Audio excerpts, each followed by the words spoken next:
the rolling hills of Cave City, Arkansas. It's the Bobcats.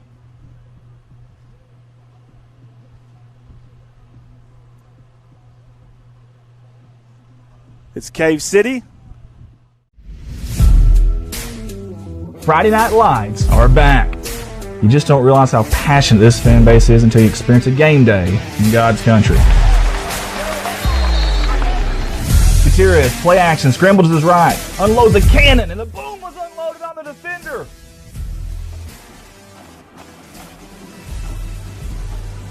Holy hay bells, what a catch in the corner.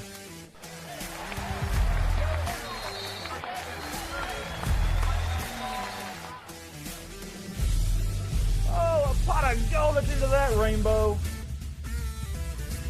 The best mascot in the state. Call the Redeem Team in 2019, the black and gold are back. CSR superfan Kanan Sandy. The Deuce, he's on the loose, under pressure, throws a strike to Grubb. He turns him, he burns him. Touchdown, C-Town. Flash on the dash. Goodbye, baby. They're not going to catch him tonight. The great white shadow slicing, dicing his way. That's a pick six.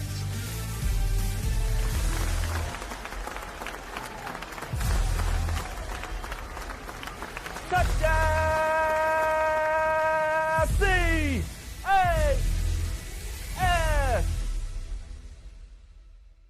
Welcome to the award-winning CSR Live, Arkansas's #1 viewed high school sports streaming company, and your home for Corning Bobcat football. It's time.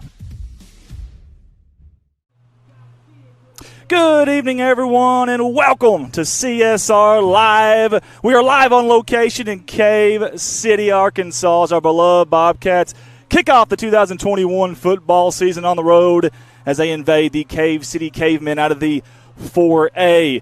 I'm Andy Earls, your host, your play-by-play commentator, joined right now with Desi Earls, with Tim Earls and Shayna Kasinger. Later on, Ralph Morrow will be joining us, Ricky Betts, and we'll have a couple of newbies on with us tonight as well.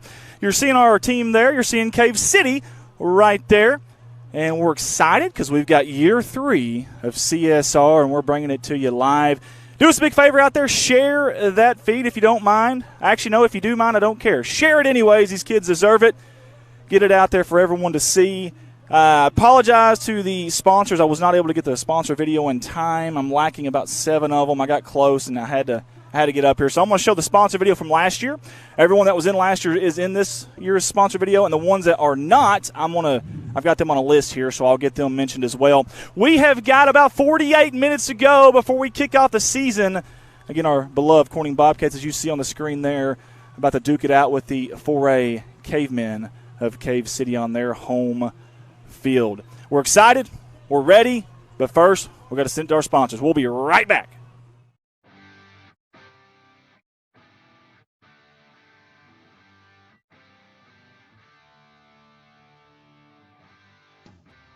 Corning Sports Report would like to take this time to thank Cotter Cox Seeds out of Noble, Arkansas. Mr. Michael Smith and Cotter Cox Seed are proud supporters of Corning Bobcat Athletics and the city of Corning. Cotter Cox Seeds. A special thanks to Woolard Flying Service out of Corning, Arkansas for supporting Bobcat Athletics. Matt Woolard would like to wish the Corning Bobcats the best of luck this season and also remind them that the sky is the limit. Woolard Flying Service, 870-857-3839. Wiedemann Farms, 561 County Road 131 in Corning, Arkansas. Wiedemann Farms has been serving the Corning community since 1978. Larry and Mary Wiedemann are proud supporters of not only the city of Corning, but of Corning Bobcat Athletics. Wiedemann Farms, go Cats. Corning Sports Report would like to give a shout out to Watson Oil Company for their continued support of Corning Bobcat Athletics. Locally owned, locally operated. Kelly and Chad Watson would like to wish the Corning Bobcats the best of luck on the upcoming season. Watson Oil Company, 406 Southeast 1st Street, Corning, Arkansas, 870-857-0006. A special thanks to Solace Grain Bins and S&L Irrigation on their sponsorship. Whether it's grain bins, wells, pumps, underground pipe, or any service of that nature, Solace Grain Bins and S&L Irrigation will take care of you. Rhonda and Jerry Salas would like to wish the Bobcats the best of luck on the upcoming season. Red Taylor Ford, locally owned and operated by the Taylor family since 1977. Their company has been an integral part of the Corning community since their beginning, participating and or donating to basically every major community project to come before them. They have a top-notch service department with master certified technicians. Contact them for all of your automotive needs at 870-857-3516 or at www.redtaylorford.com. CSR would like to thank Parkview Restaurant of Corning, Arkansas for their sponsorship. Parkview offers breakfast, lunch, and supper, including daily plate lunches, and they have a deli with a variety of lunch meats and nightly specials. Amy and Danny and Jordan are big supporters of Corning Bobcat Athletics. Thank you to Parkview Restaurant. This is Mike Vinson, Certified Public Accountant. I've been a Bobcat fan for as long as I can remember, having worn the black and gold as a student years ago. Join me in supporting our students as they proudly represent our school and community. And come see me on 2nd Street in downtown Corning for all your tax and accounting needs. Go Bobcats! Keith and Rhonda Turner of K-Ron Farms would like to encourage the community to support the students of the Corning School District. Whether it is a sporting event or an academic accomplishment, these students are representing our school. We need to let them know how proud we are of them. Let's show our Bobcat pride. It's great to be a Bobcat. K-Ron Farms. The Corning Sports Report would like to give a special shout out to State Representative Joe Jett for sponsoring our endeavor. Mr. Joe Jett has always been active in the community, whether it's supporting the town of Corning or it's supporting Bobcat Athletics. This is a political ad paid for by State Representative Mr. Joe Jett. Corning Sports Report would like to say thank you to Jerry and Linda Turner of J-Lynn Farms. Jerry and Linda are sponsoring us with a black and gold package this year, and they are proud supporters of Corning Bobcat Athletics. J-Lynn Farms. Corning Sports Report would like to give a special shout out to Jeremy and Amanda Wiedemann out of Corning, Arkansas. Extremely kind-hearted people who not only support the community, but they also support the Corning Bobcat Athletics. Jeremy and Amanda Wiedemann. CSR would like to give a special shout out to Heritage Ag out of Hoxie, Arkansas. Serving Arkansas farmers since 1966, leading the farm equipment industry into the 21st century. Call Brody Morrow, salesman at 870-886-6663 or 870-809-1822, Heritage Agriculture of Arkansas. First National Bank takes the banking experience and customizes it to fit you. Whether it's supporting your Corning Bobcats or saving you time by eliminating trips to the bank, First National Bank puts you first. Always. Member FDIC and equal housing lender, First National Bank. Your local Farm Bureau insurance company introducing Ag Promise, an exceptional policy that protects everything farmers rely on. Ag Promise is a competitively priced, easy to understand, and tailored to meet your specific needs. That's Farm Bureau's commitment to you, and they have a team of local agents and adjusters ready to back it up. Give them a call today to protect your agribusiness. It's not complicated. It's a promise. Ag Promise. 870-857-6788.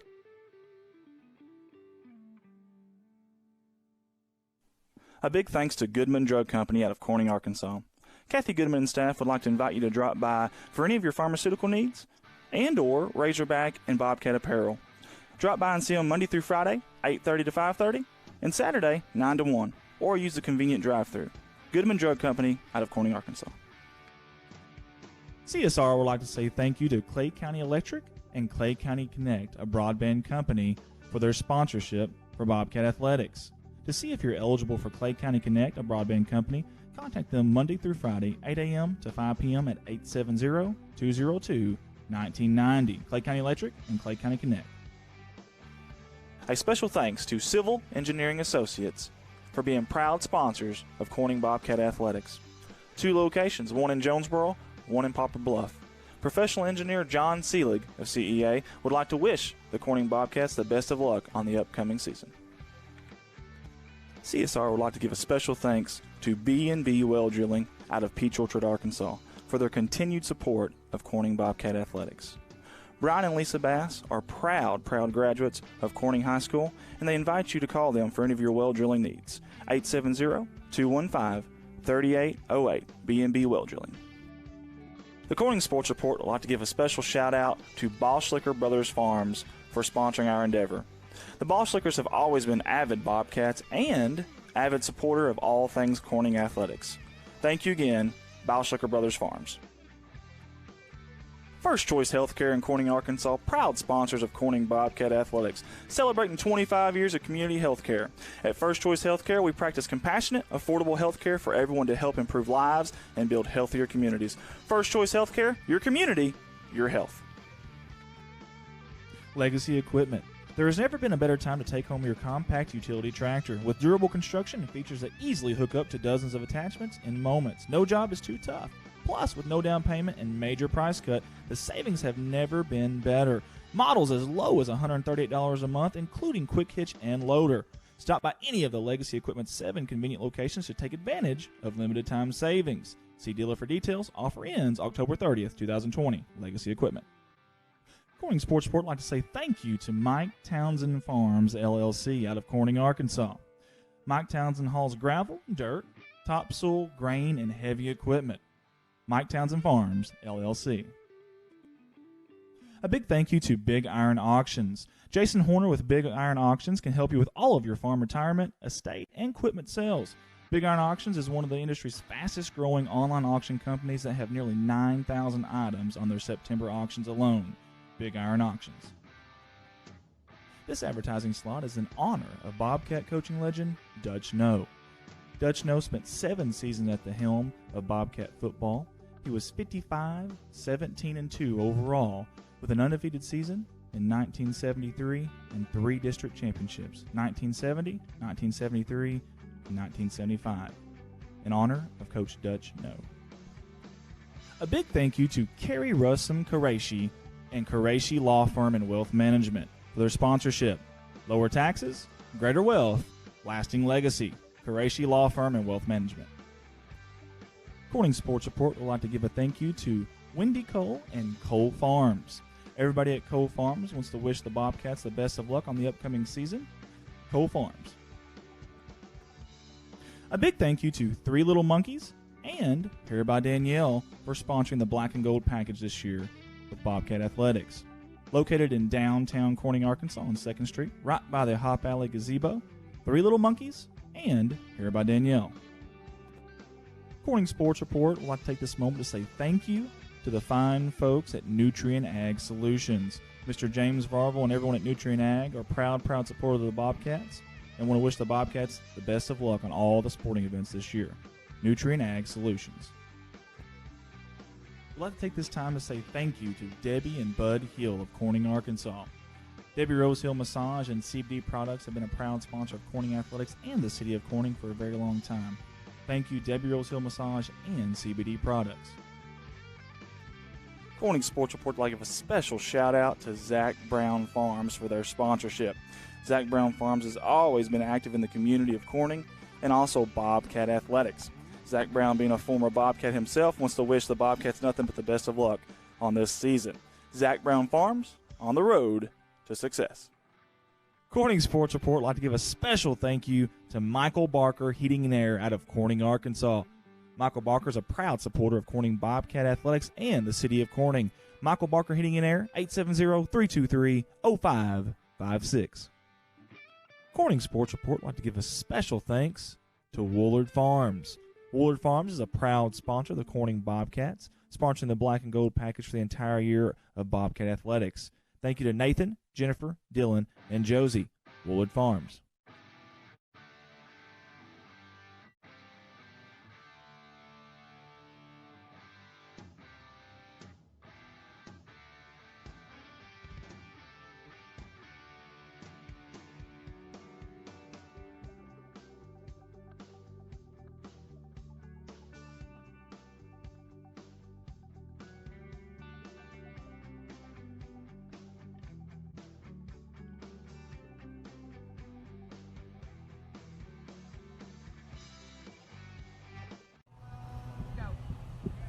Welcome back here. We are live in Cave City, Arkansas, on the location of our next opponent, our first opponent of this 2021 season.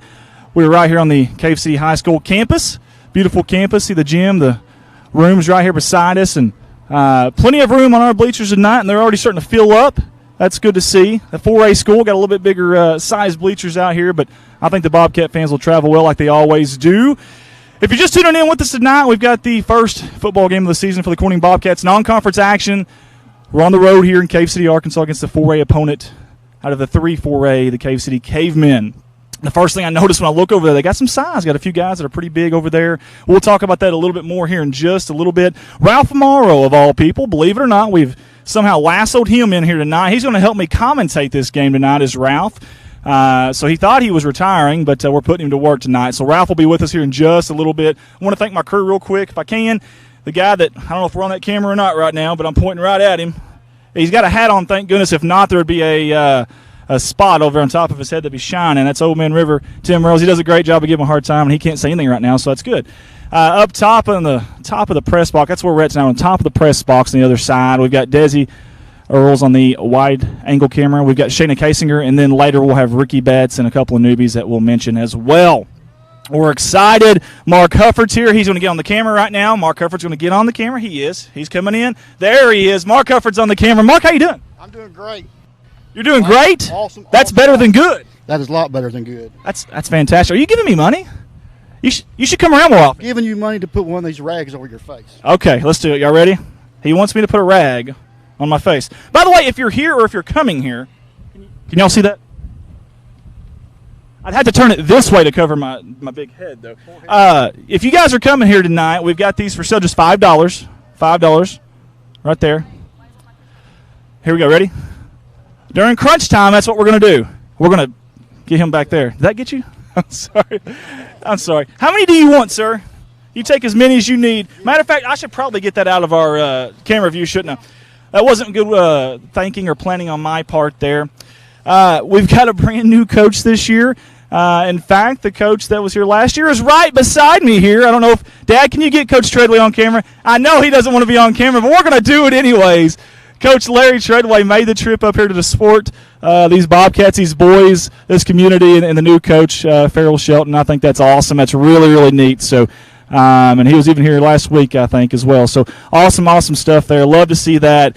We're so thankful for everything he's done here, and I hope he believes that and truly understands that, because we really do appreciate him. I think he was the right man for the job at the right time, and I think we just wanted to kind of change the foundation and build upon that and get going, and he's changed the narrative, flipped the script, done everything for us. So big thank you to Coach Larry Treadway. He's got these kids believing again. That was the biggest thing. So in high school football this year, we've got 187 teams that are playing 11-man football. That number is very low. If you rewind about 10 years ago, maybe 15 years ago, we were looking in the 210s, 215s. In fact, the last 2 seasons, we've had 12 teams drop to 8-man football. Not sure the reasoning why. Obviously, we've had a lot of stuff going on in the world with COVID, with the virus, things of that nature. I feel like football is as safe as it's ever been. I feel like that. Coach Treadway, is that probably right? I mean, safer than it's ever been. I feel like that's the case right now. And man, if you got a kid that's wanting to play and you're on the fence, please just give them an opportunity. Call Coach Farrell Shelton. I promise you, he'll take care of them. We have pretty good numbers this year. Obviously, a small school, 3A school. Anytime you get up in that high 20, low 30, that's pretty good. Back when I played, I think we had 22. So good numbers here, decent size for this team too. But 187 teams this year in 11-man football. And I hope our crew up there can help me out with the social media engagements. I do not have those on my phone right now because we're going through all this stuff here.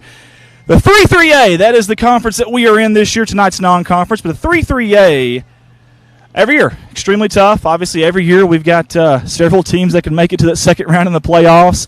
A lot of people are saying this year it's down a little bit, and that may be so. I don't know. Only time will tell, obviously. But we're excited to get that conference season started here in a few weeks. In that 3-3A, they have given some preseason rankings, if you will. Take it for what you may. Obviously, high school football, but take it for what you may. Number 5 in 3A is Osceola. Number 10 in 3A is Hoxie. Number 16, Harrisburg. Number 23, Walnut Ridge. I was really shocked by that one, I'll be honest with you, having them up that high. But, hey, you never know. We'll see. I know Coach Thornton's a very good coach. Sorry, that's not Coach Thornton. It's Harrisburg. But Walnut Ridge was 23, yeah. I still don't understand that, where they finished last year, what they lost. But, hey, who knows? You never know. Piggott 27th. Palestine, Whitley 32nd. And you've got Corning coming in at 40th. Even Manila, they got Manila even picked higher than us at 39. So that'll be really interesting. Maybe a little bulletin board material for Coach Shelton and the gang there and these boys. So speaking of our conference tonight, just to give you a little bit around the 3-3A, you got Blytheville at Osceola. Blytheville's kind of owned that series here the last few years, and that should be another good one, another dandy. Osceola's a 6-point favorite in that game. They obviously got better. Actually, in the offseason got better, too, did Osceola. So they'll be tough as always. So that should be a fun game to watch tonight. Hoxie at Mountain View. That should be a dandy. Hoxie's a single-digit favorite, 8 at Mountain View. Mountain View, very well-coached team. That'll be a lot of fun to see the final score of that one. We'll try to keep you updated on all these tonight, too, by the way. Truman at Harrisburg. I think Harrisburg's a wild card. I really don't know what to expect out of them, to be honest with you. I know they keep telling me they're junior high back then. The same group was really good, but, man, they lost some good players last year, too, on that team. Again, Coach Thornton, very good coach, though. Truman and Harrisburg, that's almost a coin flip right there. 3-point spread on that game. Salem at Walnut Ridge. We'll see Salem here in a couple weeks, here in 2 weeks, on the road here at CSR. Our Bobcats will. They are a 14-point favorite at Cracknut Hill against Walnut Ridge. And then we got Piggott, the cross-county rivals there. They are a 6-point favorite at St. Pius, Missouri. I assume that's up somewhere north because I'm in southeast Missouri working every day. I never heard of St. Pius, so I assume that's up there maybe near the St. Louis area or something like that. Palestine Wheatley at Mark Tree. Mark Tree's a 12-point favorite. Manila at EPC. I really think Manila's going to win that game. I really do. I really believe Manila's a better team this year. I truly believe that. New coach, Coach Kane, we'll see how that goes. But 6-point favorite is EPC at home against Manila. Our good buddies at Mighty Manila Lions will be streaming that one. I got to give credit where credit is due. I don't want to do this. This really pains me, okay? As we've got about 30 minutes, guys, before we kick this one off and you'll stop hearing me yap. But this really pains me, but we pick those same games every week. CSR does. Our staff does. And we call it Press Box Predictions. We've even got a trophy for it. It's back home at Bobcat Stadium inside the Press Box. The winner of last year is Old Man River, Tim Earls. He was the winner. He's sitting there on our camera. I don't know if we can get him on camera from that hero cam up there, Shayna. But either way, congratulations to Dad, Old Man River. Let's get him on. Look at him. Look at him celebrating. Oh, good Lord. We don't even have the camera. Hey, Dad, you got to do it again. Do it again. They didn't have the camera set up. You got to do it again. Now do it. Turn and look. There we go. There we go. See, yep. Oh, good Lord. You know, I can take losing, okay? I can, but I can't take losing to him, okay? I can't take losing to him, so that was rough. But and we got his plaque on that trophy, by the way. It's really neat. We'll show that off at some point. So, guys, hey, listen, new season, new beginning, new coach, and I want to put a spotlight on Coach Shelton because, man, does he have some impressive numbers from the past. Coach Shelton started at Eureka. And matter of fact, he was a grad of Eureka High School back in 1986 and graduated from Missouri Valley College in 1990. 32 years of coaching for Coach. That's a long time, and he's still not done. Still not done. He came here to write a new chapter. 25 at Eureka, and with 15 of those as a head coach, as I'm showing here, he was 130 and 35, guys. Listen to that. 130 and 35. That's unbelievable. 130 and 35.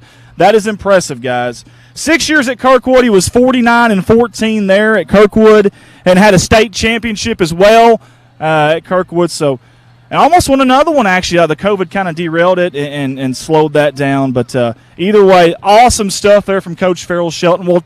We'll try to get him on if we can. We'll try to get him on if we can right before we kick off. But we're at 27 minutes to go, and they're still huddled up. So there's Mr. Jim Davis. Thank you, sir. Hey, you're a good man. Hey, seriously, thank you. This man is Mr. Bobcat right here. I don't know if we can get him on camera, but that's a thunder grip right there. He about brought me to my knees if I wasn't sitting down already. Thank you, sir. Seriously, thank you.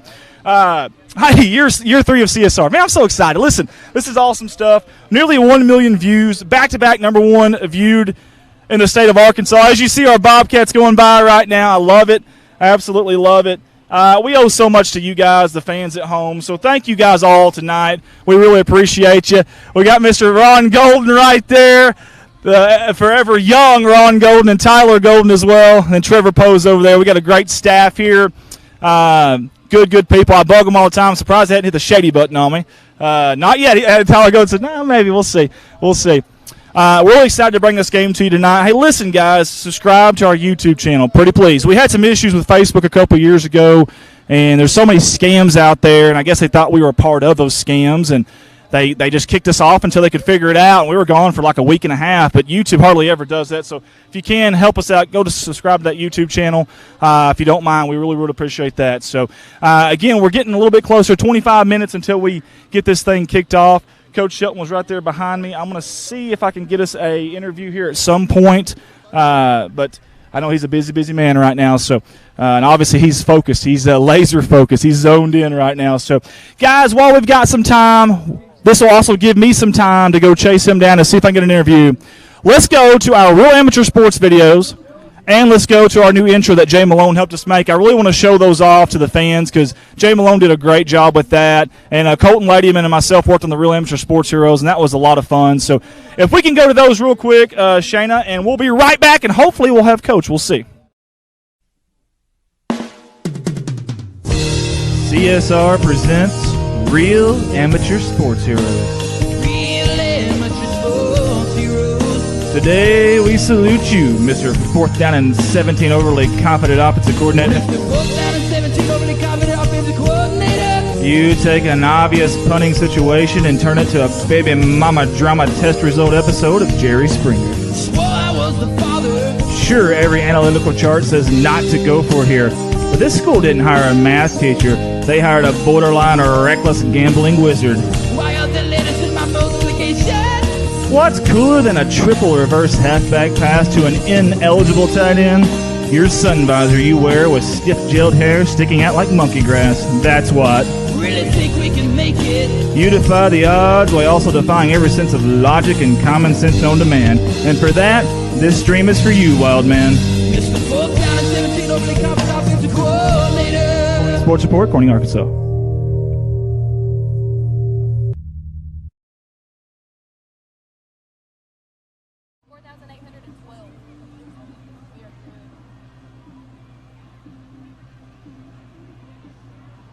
Also, your iPhone fell down. Your iPhone fell down.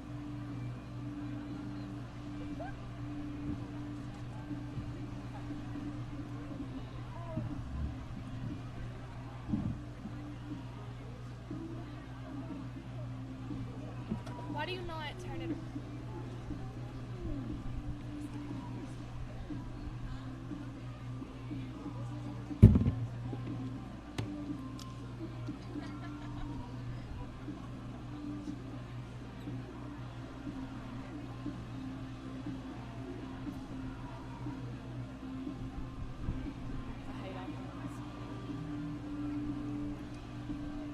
Okay, hold on. Let me go to.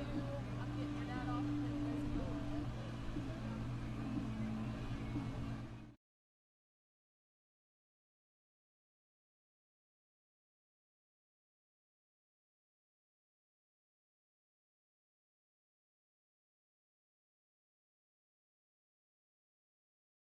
Okay, Desi's on the crowd.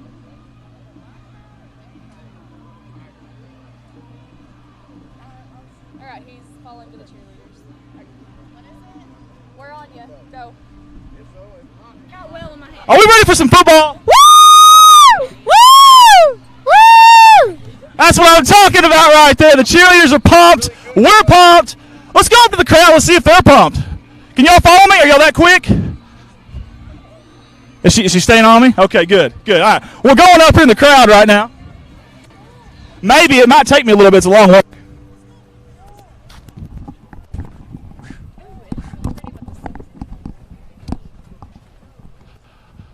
All right, the folks at home can hear me. We're on the visiting side, the visiting bleachers here at Cave City, Arkansas, with our visiting crowd. Can we make some noise over here? That's what I'm talking about. Love it. Did I hear cowbell? Can we get cowbell? Let's get cowbell on camera. Someone raise it. You got one too? Hang on. I've got a hunkering. I need some more. I love it. Absolutely love it. Crowd is absolutely feeling in here. It's a long drive. Are you ready for some football? Yep. Yep, he said emphatically. I like it. Give me 5, buddy. There we go. Awesome stuff. We're excited. We're ready. Obviously, the fans are ready. Listen, last year we weren't able to do this. There was a limited ticket ordeal. There was each place had their own guidelines and stuff. So right now, at least for right now, it's come one, come all. And I can see over there on the home side as well, there's several fans there. As we're still piling in here on the away side, I love that the Bobcat fans travel. I'm going to try to come down here without breathing too hard.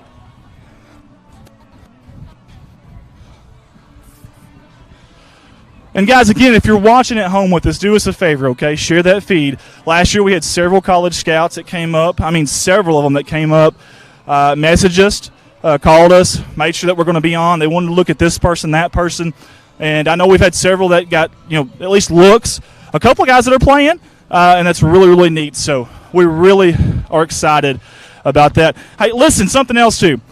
Rob Barnett's back in Corning, Arkansas right now, and he's working his tail off. He's twisting knobs and hitting buttons and doing all that and taking you in and out of your sponsor videos of the radio station. So big thank you to Rob Barnett and everybody back home right now listening on 93.5 KBKG, More Music FM.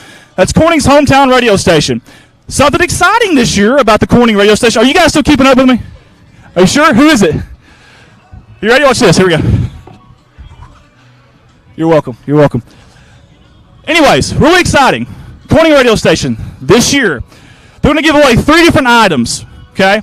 3 different items at the end of this game. It's going to go out to different players who have earned it. They got to earn it, though. The radio station, the CSR staff, we're going to vote on this, and they're going to get, I think there's some movie passes, there's some Sonic gift cards, there's all kinds of stuff. So we're excited about that. Thank you to Jim Atkins, everybody at the Corning radio station, for doing that. That's awesome, awesome stuff. You got the Cave City Band over there. They're getting ready. They're excited. They're waving. Let's get the Cave City Band some love. Let's show them some love if we can. If we can get them on camera, guys. Band does a great job. Are y'all ready for some football? Yeah! A little delayed, but that's okay. I like it. I like the energy. I like the enthusiasm. Awesome stuff there. I miss these Friday night lights, man. I miss all of this. And it's finally back. It's finally back. Again, we're waiting on Ralph Marl to get here. Can we get the cheerleaders? Let's get the cheerleaders on TV. Are you ladies ready for some football? Yes. Yes, she said. Yes. I like it. Look at the baby. Look at the baby. Look at this. Hey, can we zoom in on the shoes? Look at this. We've got football shoes. That is so awesome. That is so awesome. How old? 7 months. 7 months right there. I'm assuming the Cave City red on. Yeah. Decked out. Has football shoes on. That's awesome, guys. I love that. That is really neat. That is really neat. Again, we've all waited for this. Last year with all the guidelines, we couldn't have this kind of interaction, and it's so nice to have these Friday night lights back. Still waiting on Ralph Morrow, our play-by-play commentator. You know Ralph. Anybody that knows Ralph, he's fashionably late, and we love him for that. He's around here somewhere. I'm going to see how far this microphone will go. We may go interview a referee. Has that ever been done? I don't know if that's ever been done. Let's go do that. Let's go do that. I see one down here. I see one way down here. Can y'all still hear me from there? I assume you can. If I had a marker, I would draw something on this little board here, but I'm not going to do that. A lot of people here, folks. A lot of people. I see a lot of Corning folks coming in right now. A lot of black and gold. 17 minutes until we kick this thing off. 17 minutes. And we'll be having some Bobcat football. Hey, we want to know your predictions tonight. We want to know your predictions. We want to know where you're tuning in from. Tell us those 2 things if you can, okay? Let us know those 2 things. Can y'all still see me? I'm going to give the concession stand workers love. If y'all can follow me here. Got the. You know what's funny? I've been waiting on a guy to get here, okay? Been really, really working hard out here to try to waste some time. And the whole time, he's been right here. Are you ready for some football? I am ready for some football. You won't believe that. You've been talking? I know it's out of character. I don't believe it. You believe you lied. We're up No, take your time. We're fine. We're trying to. There's Miss Heather Clifton. How's Miss Clifton? We're trying to get the concession stand workers if we can. I don't know if we can. Still hear me? No? How about now? I think we break in and out. There's a big pole in our way. I was wanting to get the concession stand workers, but we cannot get there. All of your volunteers at every place, thank you guys. Obviously back home at Corning, we've got several, and I want to thank them as well. Man, without them, these Friday night lights and these games aren't possible, so thank you to all of them. Hey, thank you to the Corning High School cheerleaders as well.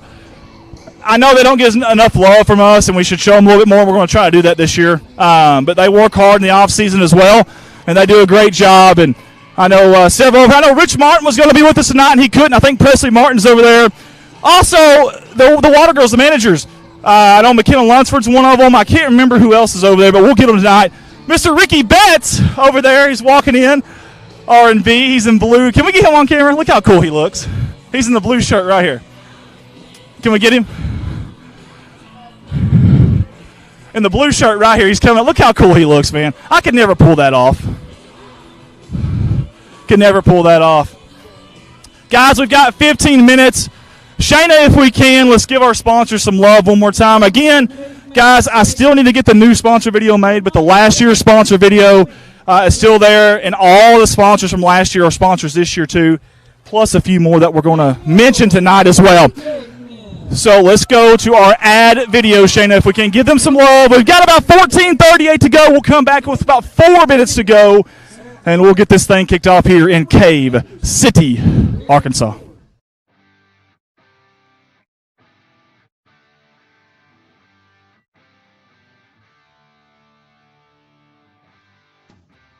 Corning Sports Report would like to take this time to thank Cotter Cox Seeds out of Noble, Arkansas. Mr. Michael Smith and Cotter Cox Seed are proud supporters of Corning Bobcat Athletics and the city of Corning. Cotter Cox Seeds. A special thanks to Woolard Flying Service out of Corning, Arkansas for supporting Bobcat Athletics. Matt Woolard would like to wish the Corning Bobcats the best of luck this season and also remind them that the sky is the limit. Woolard Flying Service, 870-857-3839. Wiedemann Farms, 561 County Road 131 in Corning, Arkansas. Wiedemann Farms has been serving the Corning community since 1978. Larry and Mary Wiedemann are proud supporters of not only the city of Corning.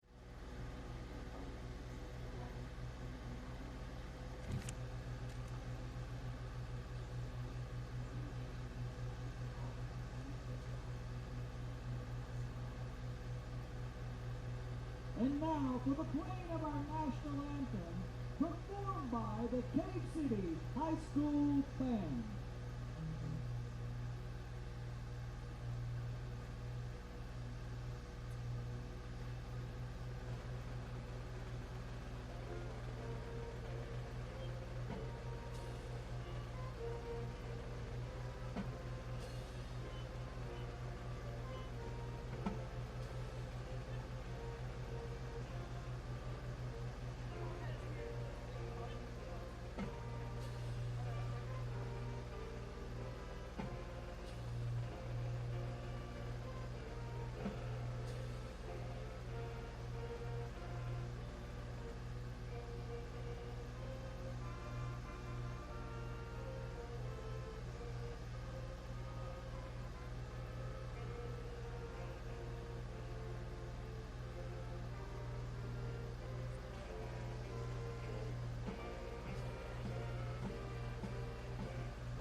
Certified public accountant.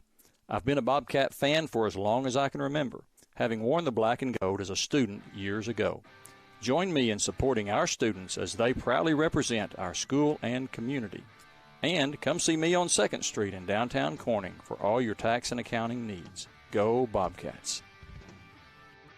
Keith and Rhonda Turner of K-Ron Farms would like to encourage the community to support the students of the Corning School District.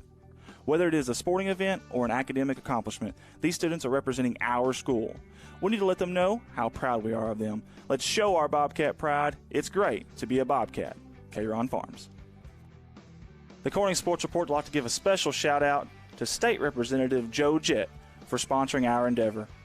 Mr. Joe Jett has always been active in the community, whether it's supporting the town of Corning or it's supporting Bobcat athletics. This is a political ad paid for by State Representative Mr. Joe Jett. Corning Sports Report would like to say thank you to Jerry and Linda Turner of J. Farms. Jerry and Linda are sponsoring us with a black and gold package this year, and they are proud supporters of Corning Bobcat athletics. J. Farms. Corning Sports Report would like to give a special shout out to Jeremy and Amanda Wiedemann out of Corning, Arkansas. Extremely kind-hearted people who not only support the community, but they also support the Corning Bobcat athletics. Jeremy and Amanda Wiedemann. CSR would like to give a special shout out to Heritage Ag out of Hoxie, Arkansas. Serving Arkansas farmers since 1966, leading the farm equipment industry into the 21st century. Call Brody Morrow, salesman, at 870-886-6663 or 870-809-1822, Heritage Agriculture of Arkansas. First National Bank takes the banking experience and customizes it to fit you. Whether it's supporting your Corning Bobcats or saving you time by eliminating trips to the bank, First National Bank puts you first, always. Member FDIC and equal housing lender, First National Bank. Your local Farm Bureau insurance company introducing Ag Promise, an exceptional policy that protects everything farmers rely on. Ag Promise is a competitively priced, easy to understand, and tailored to meet your specific needs. That's Farm Bureau's commitment to you, and they have a team of local agents and adjusters ready to back it up. Give them a call today to protect your agri-business. It's not complicated. It's a promise. Ag Promise. 870-857-6788.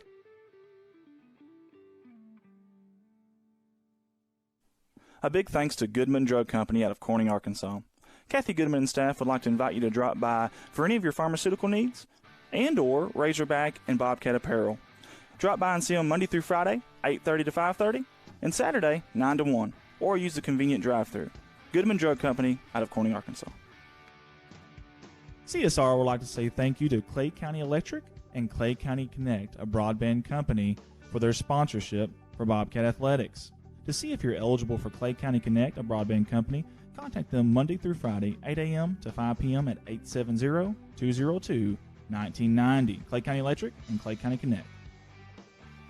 A special thanks to Civil Engineering Associates for being proud sponsors of Corning Bobcat Athletics. 2 locations, one in Jonesboro, one in Poplar Bluff. Professional engineer John Seelig of CEA would like to wish the Corning Bobcats the best of luck on the upcoming season. CSR would like to give a special thanks to B&B Well Drilling out of Peach Orchard, Arkansas, for their continued support of Corning Bobcat Athletics. Brian and Lisa Bass are proud graduates of Corning High School, and they invite you to call them for any of your well drilling needs. 870-215-3808, B&B Well Drilling. The Corning Sports Report would like to give a special shout out to Boschlicker Brothers Farms for sponsoring our endeavor. The Boschlickers have always been avid Bobcats and avid supporter of all things Corning athletics. Thank you again, Boschlicker Brothers Farms. First Choice Healthcare in Corning, Arkansas, proud sponsors of Corning Bobcat Athletics, celebrating 25 years of community health care. At First Choice Healthcare, we practice compassionate, affordable health care for everyone to help improve lives and build healthier communities. First Choice Healthcare, your community, your health. Legacy Equipment.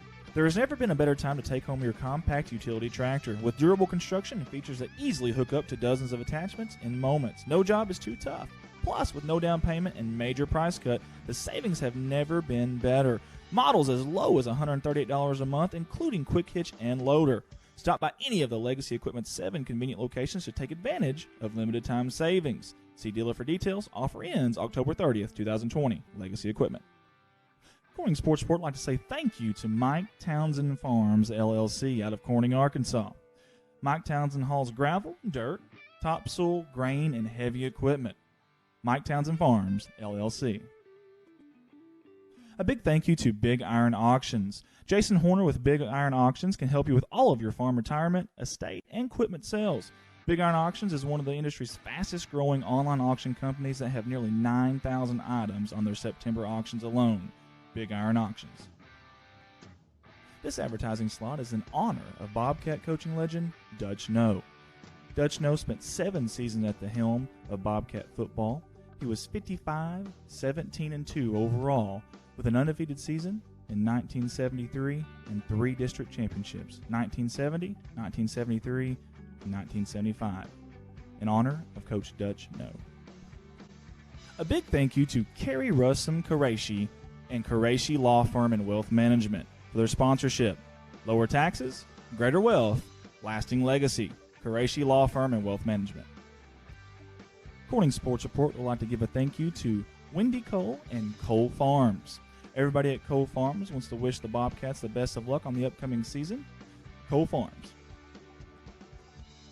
A big thank you to Three Little Monkeys and Here by Danielle for sponsoring the Black and Gold package this year with Bobcat Athletics. Located in downtown Corning, Arkansas on 2nd Street, right by the Hop Alley Gazebo, Three Little Monkeys and Here by Danielle. Corning Sports Report would like to take this moment to say thank you to the fine folks at Nutrient Ag Solutions. Mr. James Varvel and everyone at Nutrient Ag are proud supporters of the Bobcats and want to wish the Bobcats the best of luck on all the sporting events this year. Nutrient Ag Solutions. I'd like to take this time to say thank you to Debbie and Bud Hill of Corning, Arkansas.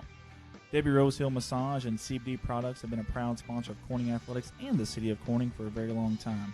Thank you, Debbie Rose Hill Massage and CBD Products. Corning Sports Report would like to give a special shout out to Zach Brown Farms for their sponsorship. Zach Brown Farms has always been active in the community of Corning and also Bobcat Athletics. Zach Brown, being a former Bobcat himself, wants to wish the Bobcats nothing but the best of luck on this season. Zach Brown Farms, on the road to success. Corning Sports Report would like to give a special thank you to Michael Barker Heating and Air out of Corning, Arkansas. Michael Barker is a proud supporter of Corning Bobcat Athletics and the city of Corning. Michael Barker Heating and Air, 870-323-0556. Corning Sports Report would like to give a special thanks to Woolard Farms. Woolard Farms is a proud sponsor. If it's bad, we'll go to City Caveman, number 9, Ethan Ball.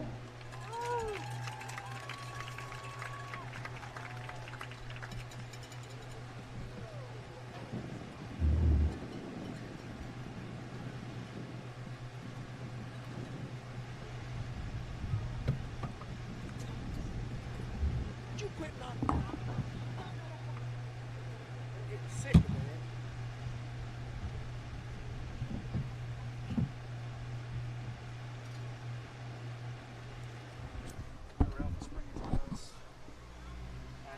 Oh, it's sunlight's right in her face. Right. Well, somebody put their head in front of it.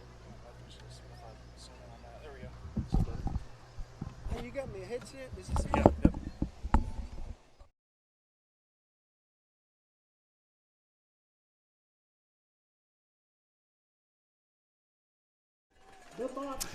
Good evening, everyone. We're back up here in the press box, or I should say on top of the press box, getting a nice little breeze. The sun's setting behind us, won't be long at all. We're about ready for some football, Ralph. There we go. See, my big head can block it, but yours couldn't. That's what it was. Well, I got the cap on too, you know. Yeah, that's what it is, man. How you been, Mr. Ralph Morrow? I'm doing good, man. Just busy every day, all day long, working and loving it. Loving it, baby. Loving it. Loving retirement. We got you out of retirement for a night. And you're looking good. Still got your black and gold. Still got my black and gold. How far of a drive was it for you? About 30 minutes. Oh, Not you far at all. sucker. Not far at all. I had a long, windy, frustrating drive to get here. Did you come through Smithville? I did. I did come through Smithville, and it was the original county seat, if I understand. It had a big sign. Yeah, it had a big sign there, so they're pretty proud about that. But yep. Hey, speaking of proud, we're proud to have Ralph on. Seriously, big thank you to Ralph because we bugged him, what was it, just a couple days ago, and said we might need you, and here you are. So thank you. Hey, I'm retired. I can do as I please. I like it. I like it. We've got some fun tonight. We've got some Friday Night Lights, some football action for you. We've got Shayna is going to run the scoreboard. Ricky Bett's going to run the director's iPad there. Ralph's going to do some play-by-play. I'll do some color. Desi's on the wide view, and Tim Earl's Old Man River down there on the camera as well. You see Cave City there. Cave City's already played a game, Ralph. They played Hoxie right here last week. A pretty valiant effort, but fell to a very good Hoxie team by 3 possessions, but that game was fairly close there for most of the way. I know it's a 4A school. I understand that. But Corning, hey, a lot of momentum off last season. Yep. New coach. A lot of history there for him. I mean, I like our chances first game of the year. Now, I will say this, though. I think your biggest improvement as a team is from game 1 to game 2. I agree. I think that's exactly right. And I think Cave City having played last week is a big deal. Bingo. Because you got the jitters out of the way, Yes, and sir. now you kind of ready to start playing football. Yes, sir. But there's something to be said for teeing it up for the first time, too, man. You got Yeah. that old adrenaline. Yeah. You remember. I do. I really do. I still remember, believe it or not. It's been a few years. Yeah, a few moons. But I tell you something else, too. One of the things about that is they don't have tape on Corning playing a game this year yet. That's so, right. So maybe there is a benefit there. We do have a new kicker. We lost Mr. Rocky Flores to graduation last year. We had all kinds of onside kicks Oh, my. last year. I want to say Jesus. What do you think, Ralph? Ambrosio? I believe that's it. Ambrocio. Ambrosio. I like it. And Ambrosio was his name, though. That's right. There we go. Ralph, take it away, my man. Well, Jesus tees it up, and he'll be kicking it away. Maddox Moreland is the deep back for Cave City. Stands at his 7-yard line, and there's the kick. A spinning kick hits at the 30. Picked up at the 15, across the field, makes a guy miss, now gets outside, cuts it back inside, and he's taken down by Camden Hudson. How about Camden Hudson? 2 months ago, the kid wanted him on the football team in the first game. He gets the first tackle out there. Got to love it. You know, Camden played in junior high, was a good player. Then he kind of decided to start concentrating on basketball a little bit and got away from the football team. Now he's back. I know they're tickled to death to have him. We'll see how he does. I know he's excited to be back out there. I'm excited to have him. Good kid. Heck of a ball player in basketball. I know that'll translate in football. It may take him a game or two to kind of get into the swing of things, but he'll be all right. From the wing tee, under center, man in motion. Fake the handoff, look to throw. Here comes the rush. Not there. It's almost picked off just over the head of Kikoa Villaluna. And it falls incomplete at the Cave City 45. They start at their own 33-yard line. Great job by Kikoa. Hey, talk to Coach Golden, the defensive coordinator. He mentioned that they would play some zone defense in the back, and we've seen it right there, right off the bat. That makes up 2nd down and 10, 11:49 to go here in the opening half. They got Davis back there at safety, a big, long kid back there. Put a man in motion and hand it to him over the right side. Cuts outside, got a good block. Hit by a Corning Bobcat. Parker Davis hit him. They finally drag him out of bounds. And he's going to have just enough for the first down. So that's the first down of the game. On the sweep right, they got the defensive end. Andy blocked inside, and he had lots of running room. Let me tell you something about number 5 in red. Now, he's dynamite. You get him out in the boundaries, you got to contain that edge. He can go forever. He's in motion again. A double handoff inside. Slipped a tackle. The falls on the off ground. loose, and Corning's got it. That's number 34. Grady Pennington fell on that football for the Bobcats, and they'll start at their own 48. Can't think of a much better way to start this football game, Andy. Man, hey, what's one key to every game, no matter what level, no matter – hang on to that football. Turnovers. And right there, we got a big plus to open this game. Turnovers are huge, and you also got to look at what goes on in the trenches. From the pistol, man in motion. Now they're going to toss it. The ball is up in the air. He cuts back inside. That's Jackson Davis. And he's going to get a couple out to midfield. The quarterback for the Bobcats is a junior, John Swint. Versatile thrower runner. He had 2 interceptions last year as a defensive back. Now he's got a man behind him. That is Davis. They're going to hand it off to him over the left side. Gets a good block, jumps it outside, and he's down to the 45. So a gain of about 5 on the play. It'll be 3rd down and 3. Where does Davis kid come from? My goodness, out of nowhere from Cabot, Arkansas. He was on the line last year, and he's running the ball, starting for the Bobcats. He looks awful good, Ralph. I think he may be a cousin to Parker Davis. Third down, big play here, Ralph. Third down for the Bobcats. Davis is your running back from the pistol. They sprint out right. Swint cuts it up inside. He's hit short. The ball is loose. And let's see who got it. I think they're going to mark him down. I think Ethan Jordan got it. Let's get an instant replay on that if we can real quick. He was down. He definitely was down there as the instant replay showed you.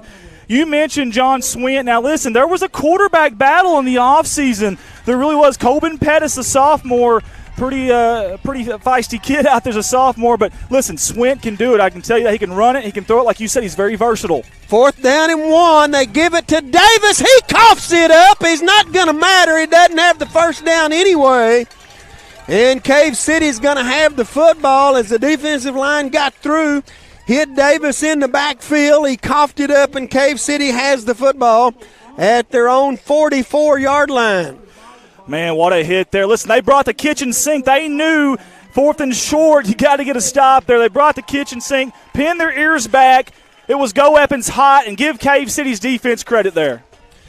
Jacob Moore is the quarterback for the Cavemen. He'll be under center out of the wing tee. Split into the left side of the field, handed off to the fullback, and he's cut down by Parker Davis out near the 50-yard line. 2 possessions, 1 for each team, and both teams turned it over, Andy. Here's a turnover for you. Here's a turnover for you. I tell you something, man. This offense from Cave City last year was dynamite the first 3 or 4 games, and then they fizzled out. I think injuries kind of plagued them. They're healthy this year. I think you're seeing a totally different offense than you saw from last year. And they're going to hand it off over the left side, cuts it up inside, makes a man miss. Davis is in hot pursuit. Can he get him? He does. And he brings him down right at the 20-yard line, so a big gain on 2nd and 4. And the Cavemen are in business just outside the red zone. Tell you a little bit about Eli Taylor, all-league back last year. He even caught the winning touchdown in the final seconds over Westside. The Hootens preseason unheralded stars list in 4A. The kid's dynamite. He can play now. He can run it between the tackles, or like you just saw there, he can get it outside too. And they're going to throw it, sprint right, pass is complete, breaks a tackle, and down inside the 5. He broke the tackle of Camden Hudson.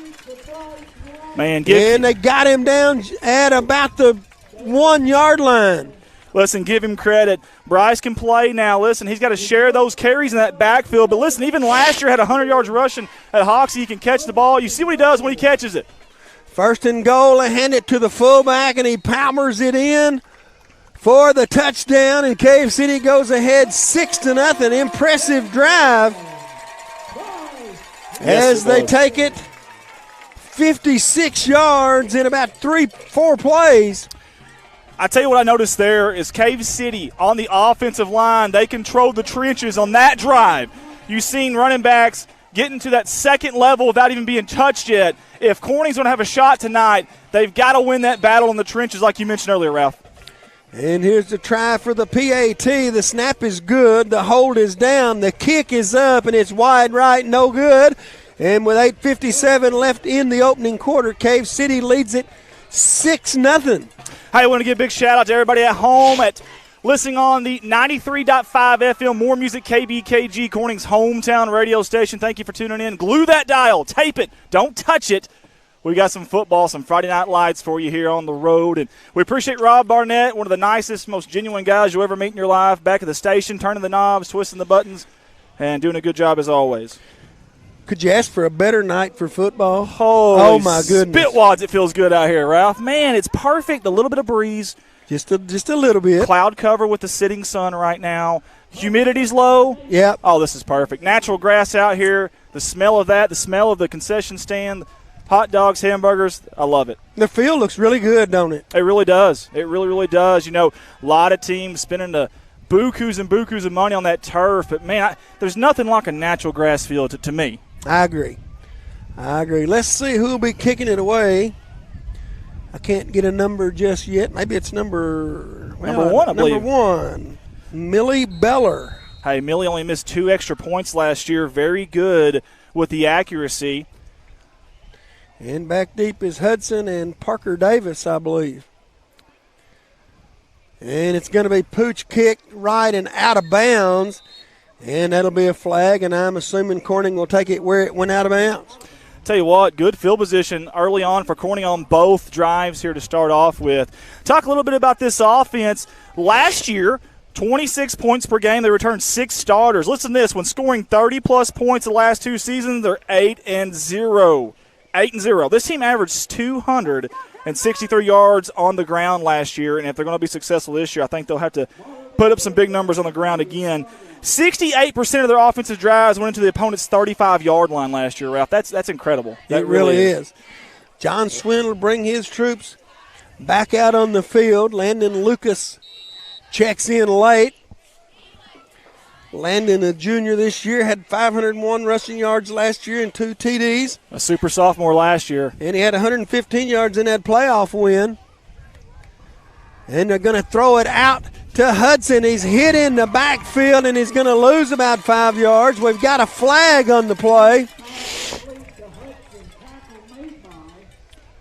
And let's see what the flag's all about. This will be interesting. I really didn't see much of anything over there. Maybe it's a face mask. Maybe. I didn't see a horse collar. I didn't think they were offsides. I thought the formation was legal. This will be really interesting, Ralph. Well, it's going to be against Cave City. Personal foul face mask. That's a 15-yarder. Woo! And that'll give Corning their first down of the evening. Yes, sir. We'll take it however we can get it. Audrey Sheets says, "Go Bobcats, proud aunt of John Swint." Scott Miller's watching. Darlene Cochran watching from Corning. Jasmine Farley, let's go number 34, number 8. Hope y'all win. Bob Smith also on with us. First down and 10 Bobcats. Bobcats 3 receivers right, 1 left. Handed inside to Davis. He's hit right at the line of scrimmage. He does move the pile a little bit, and he'll gain a couple down to the 40-yard line. So good hard-nosed running by Davis, but not a lot of room. Not a lot of room, but I'll say this. The interior line there did a really good job. It was that second wave, that linebacker safety for Cave City that caused the problems there. Those big boys up front for Corning inside, as far as that center and those 2 guards, kind of holding their own. Because, look, if you look at Cave City right now, that offense or that defensive line, that's some big old boys, Ralph. They really are. Let me ask you a question. If Yes, they're sir. sending those linebackers, what about a tight end? Oh, man, a little Pass. halfback wheel route, something. Use that aggressiveness against some screen pass, something of that nature. Swint wants to throw, looking for Davis. It's going to be overthrown. It lands at about the 9-yard line, and that was a pretty pass, but it was overthrown. It'll be second down, and I'm sorry, it would be third down, right? Third down and Yes, 8 sir. from the 40. So you got to get positive yards on here. You want to get in a situation where if you have to go for it on 4th down, you got a legitimate shot. Yes, sir. I think that was just miscommunication. I think Davis was running a post when he should have been running a fly, or maybe it was supposed to go on there and they just threw it the wrong way. Who knows? But either way, third down. Jumbo set in the backfield, give it to Lucas, and he's going to be stacked up at about the 37-yard line. It'll be 4th and a long 5. Ralph, for the Bobcats. What do you draw up here? It's kind of that tweener. It's kind of tough. Do you try to run it? Do you go outside? Do you throw it? It's a really tough call here for Coach Trevor Poe, the offensive coordinator of the Bobcats. I think they're going to try to get to the edge is what I think they're going to do. You might see them run that quarterback option where he can keep it or toss it. Hey, I like getting Swin out in that open area on the strong side. Leave it up to him to run or throw.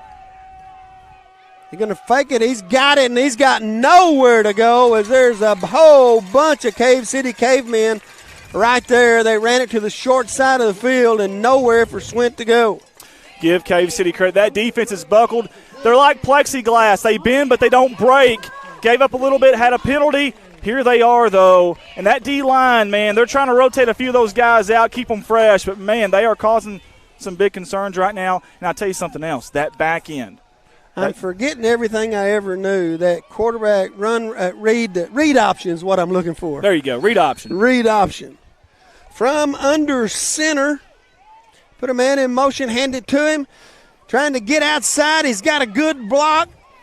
And he's out near the 45-yard line, taken down by Red Eddington and Parker Davis. That was Maddox Moreland, talking to Coach 40. Yeah, talking to Coach Brewstrom, he says that he's their best athlete by far. Had nearly 500 yards rushing last year, averaged 25 yards per reception, had 87 tackles on defense. He's an athlete now. And they hand it off over the left side this time, trying to get outside. He has first down yardage and taken down on the far side by Villaluna. And the football is in Corning Bobcat territory at the 45. So Corning's defense is going to have to stiffen up a little bit here. How about the no-huddle offense from Cave City? Didn't see a whole lot of that last year. New wrinkle. Maddox has got it again, cuts it up inside, hit, and down he goes. That's Red Eddington. Got him after a 2-yard gain. And Rhett filled that hole and made a good tackle as he hit him low and wrapped him up. Yes, he did. Really good tackle. You see the instant replay there. Great job by Ricky Betts, our director. Finally, a 2nd and long for Cave City. And here comes the double handoff. Villaluna in there. I'm sorry, it's Red Eddington, my mistake. Tell you what, Red is everywhere right now, all over the place, near side, far side, backfield, everywhere right now. He is the man for this Corning defense, and, man. Well, he's a senior this year. He's played a lot of snaps at linebacker. Winning him big right here on 3rd and short. 3rd down and 2, handed off to the fullback inside. He's got the 1st down as he crosses the 30-yard line down to the 28. Watch this instant replay, Ralph. Watch how much room he gets before he gets touched. I think he got about 5 or 6 yards before he ever got touched there. That's a big problem right there if you're Corning's defense. You got to slow them down. They got a head of steam when they get to those linebackers and safeties. It's tough. From under center, handed off up the middle again, hit immediately, but he drags the pile down near the 20. They're going to mark him down at the 21-yard line. What do we always say about backs when they meet contact? Get those wheels going, get those feet chopping. These Cave City backs, they don't stop when they feel contact. They hit another gear. They really do. We'll see if the Bobcats can be like Cave City, the bend but don't break defense here. We sure need them to be. Moore's under center. He wants to throw, looking right, rolling right. He's going to be chased out of the pocket. Now he's going to keep it inside the 15. Hit, and down he goes. Eddington made the tackle. Man, I really thought we had a block in the back there on Maddox Moreland. Anytime you block a guy and you see his back, that's usually a block, in the back. But either way, hard job for these officials, and we sure you won't see me volunteering to take their job. I'm not a football coach, but I've always heard if you could see the number on their back, don't hit them. Don't hit them, yes, sir. Don't block them. Looking to throw, and down he goes. That's going to be Coben Pettis, the sophomore. And about a 2-yard loss. Corning needs to stiffen here. Watch him on the boundary right here. Nobody picks him up. The speed, the instincts, great job. Kid was a junior high quarterback last year, but I like him over there on that outside linebacker. I do too. He's long. He's quick. He's got good size and good speed. Maybe the first negative yardage play for the Bobcat defense. Great job. We'll see if they can stiffen up here. 2nd down and long. 4:15 to go. 2nd and 12. Moore from under center. Puts a man in motion. Handed off left side. We got a flag, and this is going to be illegal procedure, I think. I think you're right, Ralph. And prior to the snap. Yep. Hey, J.L. Honeycutt says, let's roll Bobcats. Mark Woods, wow. Who was that? Dalton Hollingworth says, let's go Bobcats from Erie, Pennsylvania. Love me some Bobcat football. Robbie Barnett says, great job, Andy and Ralph, and everyone at CSR. Tim Hobbs says, welcome back, Andy and the gang. Let's go Bobcats. Bob Smith, we got to toughen up that D-line, and we'll be fine. I like that. 2nd down and 17 from the 18-yard line. Moore under center. Wants to throw. Rolling left. Looking left. Lets it go. It's complete at the 10-yard line and tackled down immediately by Parker Davis. Maddox Moreland with the reception, a gain of about 9. It'll be 3rd down and a long 8 for the Cavemen. Hey, great play on the offense there. But listen, the great white shadow, Parker Davis. He's your safety there coming up and making that play. Big-time stuff there because when Moreland gets in the open field, he's so hard to bring down, but 45 darted in there and did get him down. This is a huge down for the Bobcats, 3rd and 8. Looking to throw, rolling left, looking left, lets it go. What a catch. It's incomplete, they say. It was out of bounds. Davis was there defensively. Let's watch the replay here, no Ralph. Good. How about the try here from number 5? Wow, that's awful close, I tell you. And Davis was there defensively. It was the same play. I think they just ran. I think you're right. And it's going to be 4th down and 8 from the 9-yard line. We'll see if the Bobcat defense can hold. Moore gets his play from the sideline. You believe in momentum, Ralph? I do. We Absolutely. need Big Mo right here. Let's grab Big Mo. Let's ride that wave right now, baby. 4th down. They can get a 1st down at the 1. Rolling right. Whistle. Flag. And what do we got? We may have a play clock. It may be well, I don't know. I don't know what we have, Ralph. Illegal procedure. And that'll back them up 5. So that helps the Corning Bobcat defense. They've gotten a couple penalties on this drive. It's really helped. Now you don't want to give up a big play. Even if they throw it, keep them in front and tackle them when they catch it. That's the key. And let's get the football and go the other way. You can't let them shift by 2-3 guys. Listen, I mean, you've got to wrap up. Even if you can't bring him down, wrap up and wait for that cavalry to come. Well, that's exactly right. Wide receiver split wide to the right, more under center. Wing T formation, man in motion, fake the handoff, look to throw. He's got a man, and he missed him at the 10-yard line under pressure that time by Red Eddington. And I'm sorry, that was Davis and Landon Berry back there. Jackson Davis and Landon Berry made him throw that ball just before he wanted to, and then he overthrew his man. He not only heard the feet, but he's seen the feet coming at him. Did. I'm going to tell you something. He just overthrew him, though. Even with pressure there, almost got a reception, but we've got a holding call now. You got to decline that, obviously, if you're Corning, so that should be irrelevant. Already declined it. Corning's got it at the 14-yard line, so a good defensive stand, and maybe Corning can use that momentum with 3 minutes and 12 seconds left in the quarter to move this football down the field. Cave City defense last year only forced 3 turnovers. They've already forced 1 tonight, though. They've been very aggressive, especially those second-line guys, those linebackers, D-backs, and safeties. Running back to the right of Swint from the shotgun. Whistle.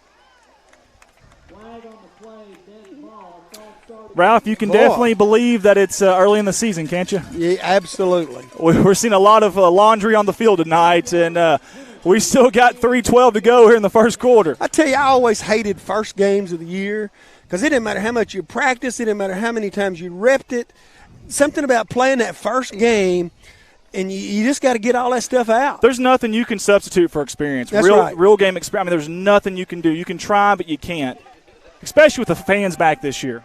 Swint's going to hand it off left side. Davis is going to be cut down. We got a flag, and this may be holding. I tell you what, that was a good job stringing it out by the Cave City defense there. I think Davis wanted to cut it up a little earlier, but just couldn't. We'll see what the flag is, and they might not take this. It's against the Bobcats. Did they say holding? Never a call yet. No signal, anyways, I'll say. Well, they're only going to get about 5 yards if they accept it. Cave City's coaches is saying that he don't want to. He doesn't want it accepted, but I don't think they have a choice here. Is what if it's on a holding penalty, I guess they couldn't they? Holding they can, but I don't know if that's the call, though. They're waving their arms like this. It was holding. And it's declined. It'll be 2nd and 15. Yes, sir. Connie Hall says, let's go Bobcats. James Harmon, let's go Bobcats. We got several on with us. Now Eric Arnold says, too early to be that winded, D-line. Let's go. Well, I'm already winded. I'm not even playing, Ralph.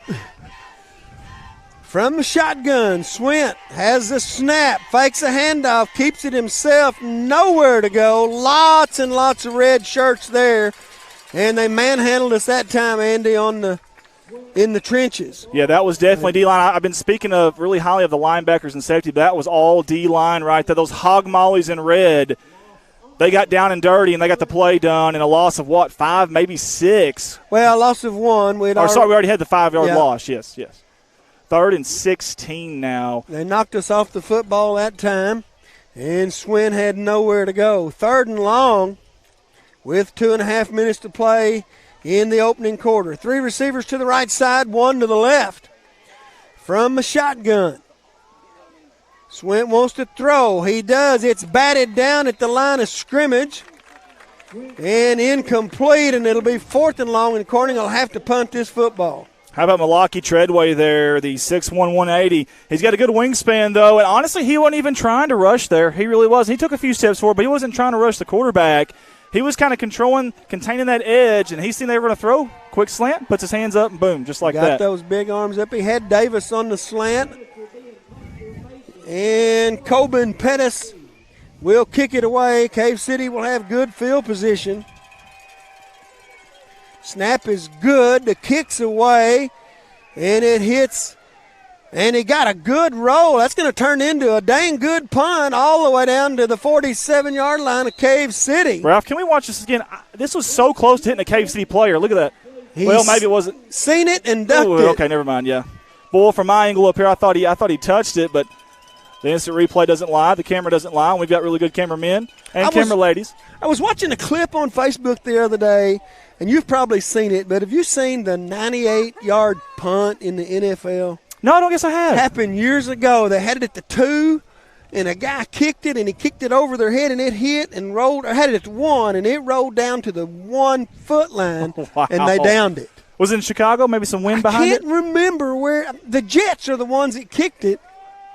Handoff inside. That does make sense. The Jets do kick a lot. Good gain down to the 45 of Corning. Yeah, and it hit and rolled 98 yards. And that is an NFL record, by the way. Awesome stuff. You need to look that up and watch it sometime. I'll have to do that, seriously. Audrey Sheets says, come on, Bobcats. Several people on tonight. Thank y'all for tuning in. Share that feed for us. Second down and short. 2nd and 2. Hand it off to the fullback inside. He's got the first down. And more as he's inside the 40. And Cave City is chewing up chunks of yards on the ground. I'm going to tell you something. These running backs for Cave City are impressive. They don't go down on that first arm tackle, man. You're going to have to really wrap these guys up and drive your feet because they just go right through those tackles. Very strong in the legs, the thighs, and they get downhill fast, Ralph. Put a man in motion, hand it to him left side. They kick the man out. It's a foot race to the end zone, and they're not going to catch him. It's going to be a 38-yard touchdown for Cave City, Eli Taylor. What a play there. That was fantastic stuff there by Taylor. Bounced it out, and once he got outside, it was over with. You know, for such a big guy, he can absolutely move. They got a good block on the edge as they kicked their defensive end out, and Pursuit didn't get there. Davis tried to come up from his safety spot, but couldn't get there in time. They're going to go for 2. And they double-hand it off to Taylor, and he's going to get into the end zone. And with 1:17 left in the quarter, it's 14-0. Cave City with the lead. Tell you, Red Eddington, he was in there very scrappy. He was trying to pull that ball out and try to keep him from scoring, but couldn't quite do it. But great effort there by Red Eddington, 14-0 early on for the Cave City Cavemen. Hey, while we got a second here, I'm going to show you guys something, if we don't mind, here real quick. Our good friends at the Corning Public Library. They found this. They dug it up on this day, guys, in Bobcat history. We'll do this every week. 1933, the Corning Bobcats won 6-0 over the Rector Blackcats, not Cougars, Blackcats. Ponder with a game-winning touchdown run. Garrett had the lead block on that. Corning captured the Clay County Championship. They actually gave out a championship between the 3 teams, Corning, Rector, and Piggott. That was sponsored by the Corning Public Library. We appreciate them over there. 88, let's see, 88? Wait a minute. 1933? 1933. Yeah, 88 years ago. That's a long time, Ralph. That's older than me. It's about older than dirt. Older than my dad out there, you're right. That's a good point, Old Man River. Really neat that they used to give out a Clay County Championship. Kind of like the Commander-in-Chief's Trophy in college between Army, Navy, Air Force, and they gave it out between Rector, Piggott, and Corning. Of course, Rector's an 8-man football now, so we wouldn't even be able to do that anymore. But here's the pooch. Kick's going to hit at the 30. Somebody better get on it. They do pick it up. That's Davis at the 30, cuts it up, and he's going to get just across the 30-yard line, and they're not going to give him any forward progress. They're going to mark him at the 30. That was really interesting. He didn't really come back on his own there, but either way, though. Isn't it where the football is? It is where the football is, and also if you don't run back yourself, you get the forward progress, obviously. So, well, they lost a yard on the spot.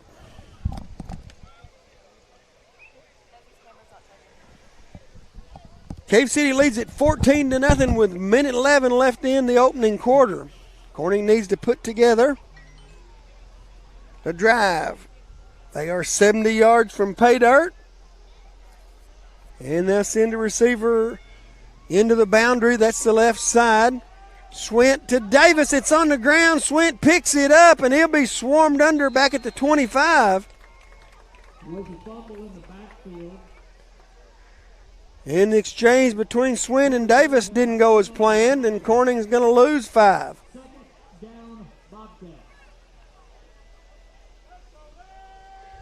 Clock runs under 50 seconds in the first quarter. It's an absolutely gorgeous night for football in Cave City, Arkansas. Got a nice breeze as the sun sets behind us. And the temperature's not too high and the humidity's low, so it's a great atmosphere. They hand it off to Davis, and he's met in the backfield by a whole bunch of cavemen, and he'll lose a yard. Parker Greenhouse in on the tackle. Third down, Bobcats. And Corning's going to be looking at a 3rd and 16 from their own 24-yard line. And the quarter is going to expire. We'll go to the second quarter after this timeout. Do we take commercial breaks? We don't take commercial breaks. Huh. I was figuring on that lady from Geico or something coming up. You ain't got her on contract? No, sir, we couldn't afford her. Or maybe the Toyota lady. What's her name? Can't remember. I don't know. Yeah, I really don't know. That's a good question, though. Now we got a camera that isn't charging there. I was trying to make sure it got fixed. Corning Cave, see there, you see the little stat lines there. 7 first downs already for the Cavemen. Our yardage thing, we're still working on getting that figured out on our scoreboard, so you won't see any yardage tonight, but hopefully we'll have it figured out here pretty soon. Coming into this game, we had what we figured anyways, or what we thought would be our keys to the game. Finished drives. Last year against Cave City, Corning had 7 drives inside Cave City's 30-yard line. Didn't score on any of them last year in this game. So early confidence, obviously we're down 14-0, so we can't check that one off. And the special teams. The special teams has got to be special because in the past that's really hurt us. And I know it's one of the focal points by Coach Shelton is special teams. So early on. So far so good on the special teams. One punt, and it was a good one. It was. The early confidence that we may not have right now, but hey, they've all taken some hits now. They can settle down, get the jitters out, and let's go play some Bobcat football. Jennifer Poe says, I was a Rector Black Cat once upon a time, she says. I don't even remember when they were the Black Cats. I honestly don't either. I couldn't tell you when that changed. We may have to have the public library find that out for us, too. Swint wants to throw, looking deep. Now he's in trouble, and he's going to be sacked. The ball's free, and it's covered back at the 1-inch line by Landon Lucas, and that play should have been blown dead a long time before it was. You ain't a kidding right there, man. I thought they had him wrapped up forever and a day. Great job by our cameraman, Sage Gibson, there. How about Lucas getting the ball? It's not where his feet are, folks. Just because his feet were in the end zone doesn't mean it's a safety. It's where the football is. He got on that ball just in time. Some players try to pick that thing up and do something with it. He probably did the smart thing and just got down. Here comes the wholesale changes for the Bobcats. And it's 4th and 40 from the 1-inch line. So you're saying there's a chance? I'm saying we may punt this football. And he's going to be standing right on the end line. I tell you what, if I'm Cave City, I'm bringing the kitchen sink here, Ralph. Yeah, I think I would too. Snap is good. The kick's away. Pretty good kick. It's going to be fielded at the 25, and a good tackle down there by Parker Davis. How about the great white shadow? That's so hard to do. If you've watched any film on number 5, you know that kid's always alive and thriving on that gridiron. Parker Davis in open field brought him down. Great job. Do they call him the gunner on punts, or is that on kickoffs? Well, yeah, they do that on punts. You've got gunners out there. And listen, that's a unheralded job too, man. A lot of people don't talk about those guys. They're very important because field position battle is very important. You better believe it. And punting is very important. Those guys making those tackles, extremely important. 1st and 10 from Corning's 30. Great field position for Cave City. They hand it off to the fullback, Eli Taylor. He's hit, breaks a tackle, and finally cut down after a 9-yard gain. I had somebody tell me that if you're going to tackle Eli Taylor, you got to get low. I tell you this, you better get really low because he's got some big old thighs too. So they did this time, though. After he spun, they went at his ankles and they got him down. Roman Davis made that tackle. And they hand it off to Taylor again, cuts it up inside, tripped up in there by Camden Hudson. He's got a first down at about the 15. Hey, Jennifer Poe helped us out here. It changed when Rector consolidated with Greenway. They then became the Clay County Central Cougars. I do remember that. I do remember that as well. I remember the Clay County Central, yes, sir. Did Boydsville have a school at one time? Yeah, probably. Everybody did. Everybody. Oops. Jacob Moore hands it off to Taylor, trying to get outside. There's a hole, no call, and he's going to get into the end zone for the touchdown. 15-yard touchdown run by Eli Taylor. And I'm guessing when you look down there and you see those hands on the offensive lineman inside, and you see the jersey of the defense pulled out about 8 inches. Yeah, that's usually that's going to be a hole. That's usually a pretty good sign. Obviously, we're a little biased too, but yeah, surely not. That is usually a pretty good sign. But you're absolutely right. Here's Beller for the PAT.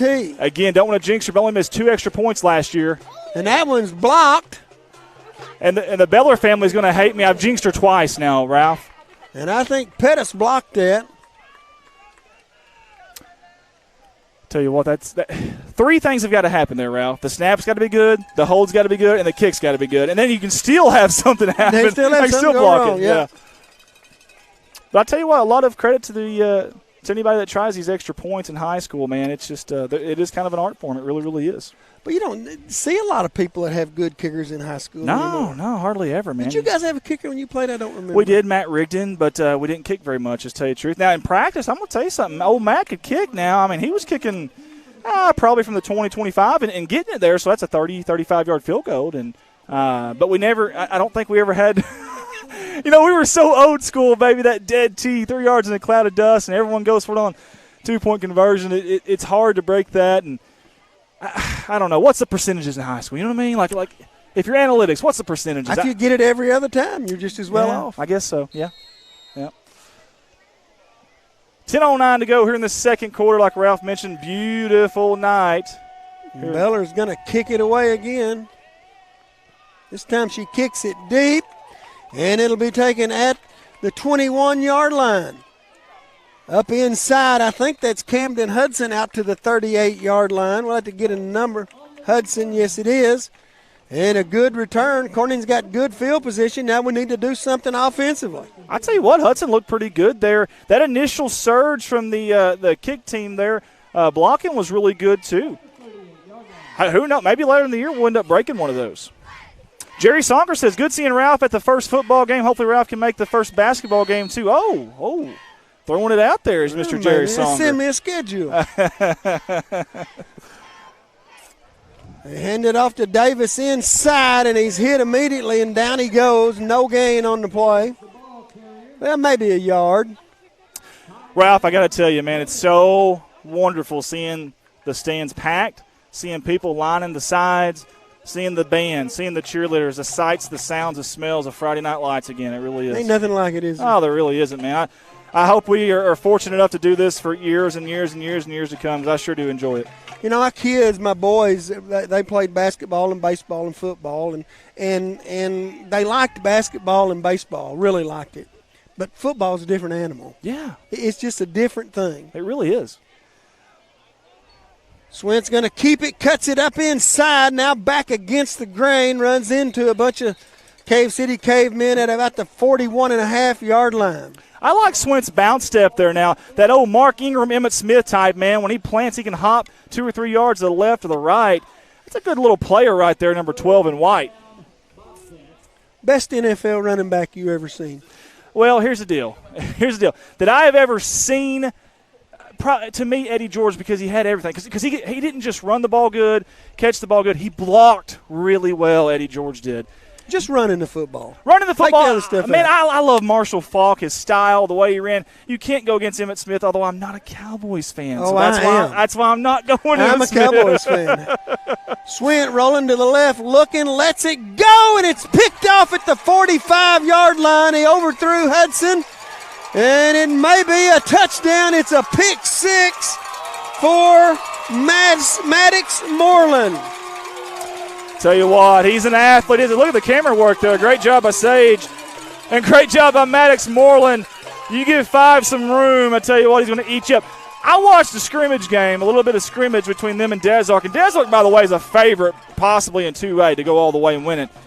That kid was high-pointing some of those passes, and you're thinking, man, if he's playing back here on defense, too, that's dangerous, man. He's a ball-hawking guy, yeah, very athletic, and Let me throw a name out there for you. Yes, go ahead. Barry Sanders. Yes, sir. Loved watching Barry Sanders, man. Shake and bake. Stop on a dime, change directions.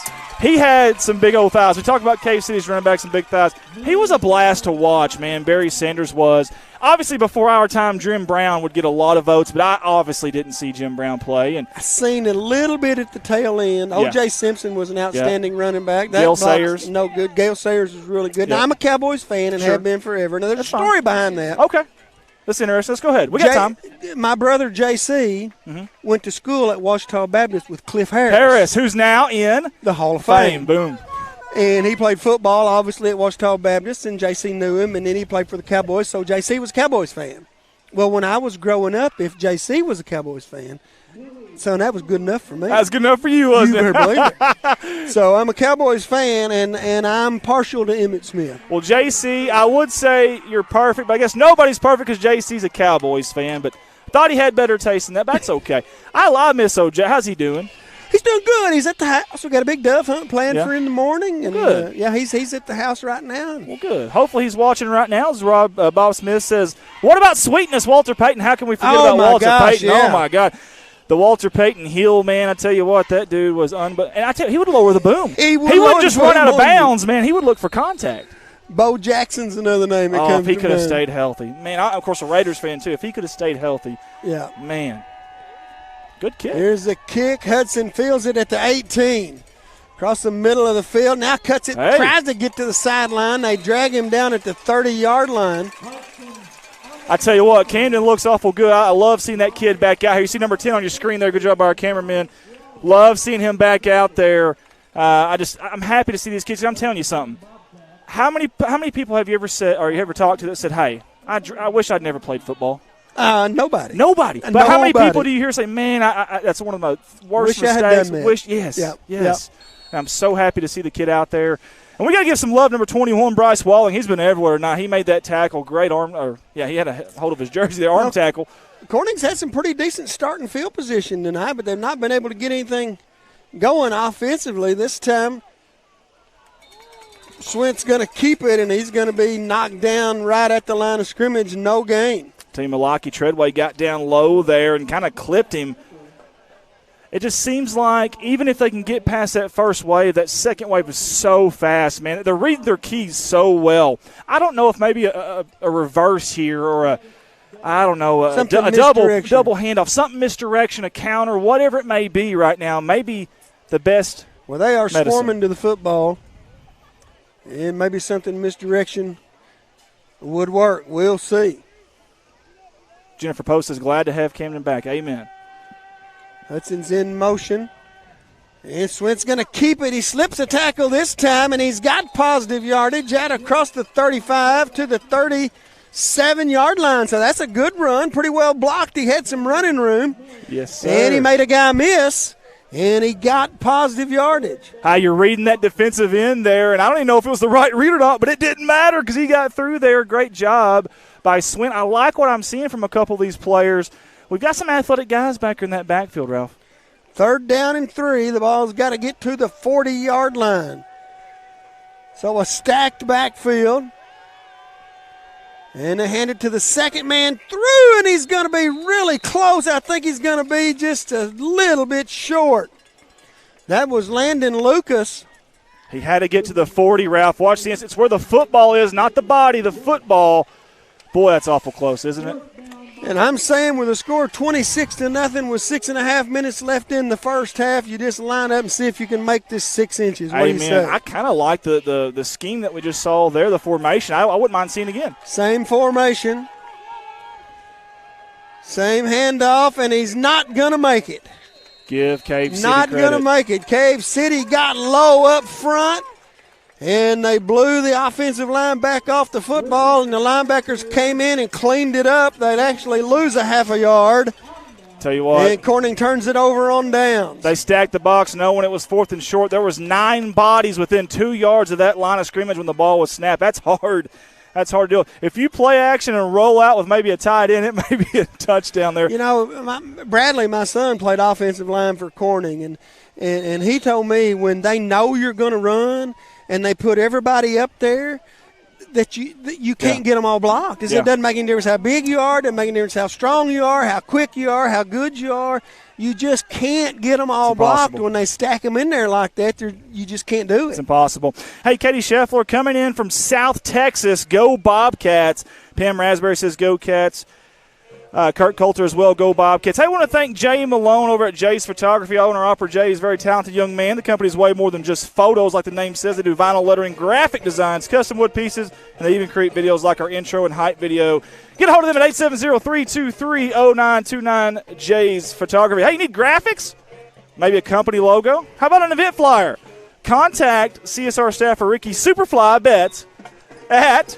I'm giving out his cell phone. And he's single, ladies, by the way. 870-565-3787. 870-565-3787. That's Ricky Superfly Betts. Does a great job. Call anytime. Call anytime. Call anytime. Any ladies in Cave City, he'll be here at least a couple more hours anyways.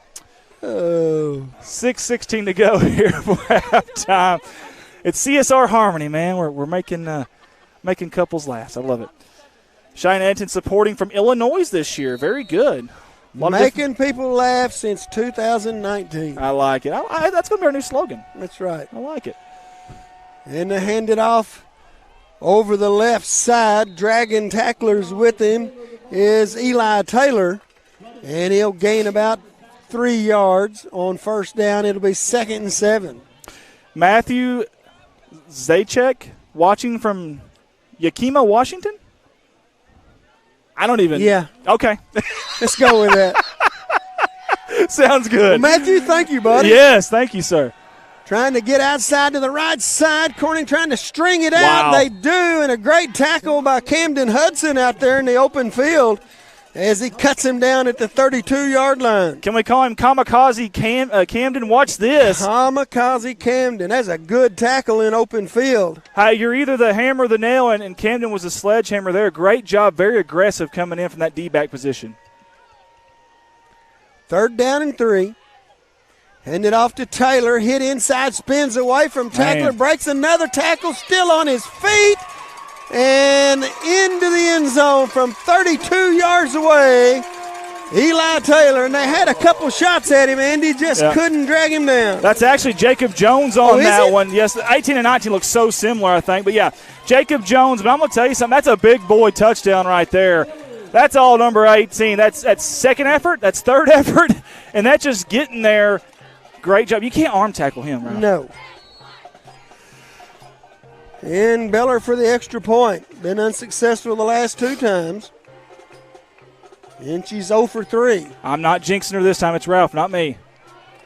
And she got that one. I talked her right into it. She redeemed herself right there. Great job. I love it.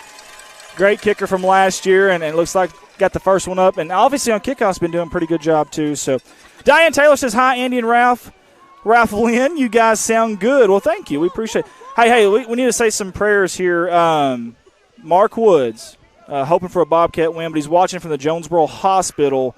He said send prayers to his mom, Mark did. So if anybody is watching and hears that, please do that for us if we can. So Rob Barnett says, sounding great on KBKG 93.5 FM in Corning, Arkansas. We appreciate him. Several people still on with us. Rob's a jewel, isn't he? He's something else, man. He is really easy to work with. I mean, the best. He's simply the best. He's so kind. He works hard.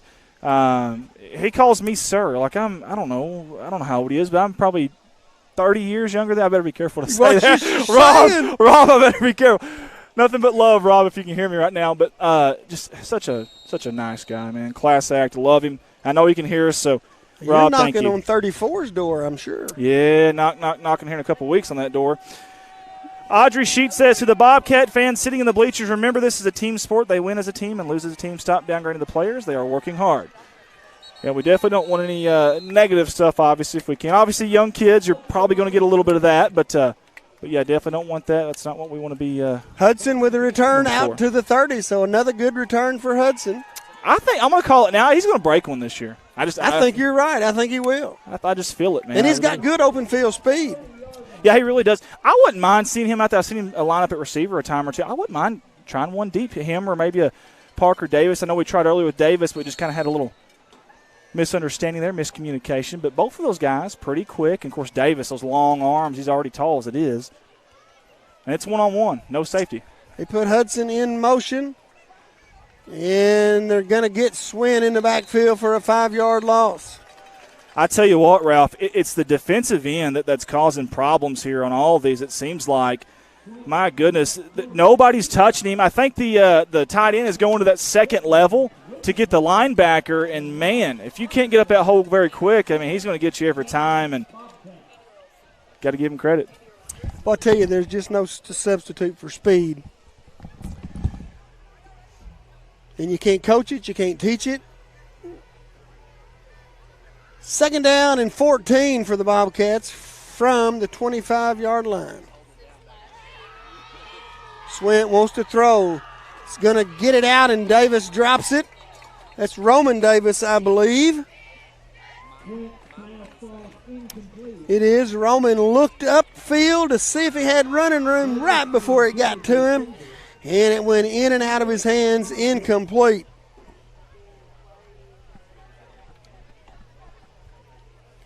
So it'll be 3rd down. I said 14 a while ago. It's 3rd down and 15. 4 minutes, 20 seconds, and the clock is stopped on the incomplete pass.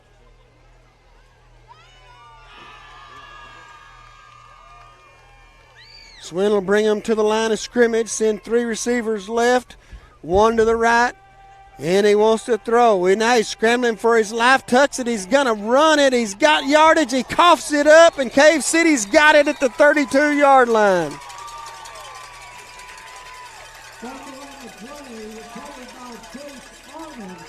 So the turnover bug bites the Bobcats again after a good gain and a good read by Swint.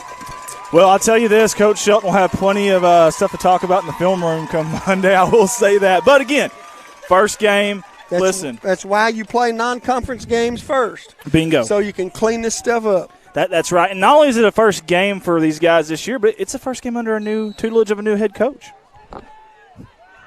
From under center, Moore's going to hand it to the first guy through. That is number 21, Bryce Walling, carrying the football.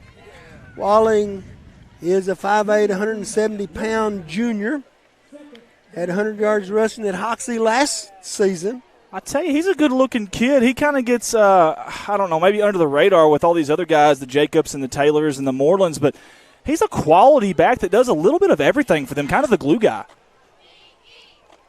Jacob Moore, under center from the wing tee.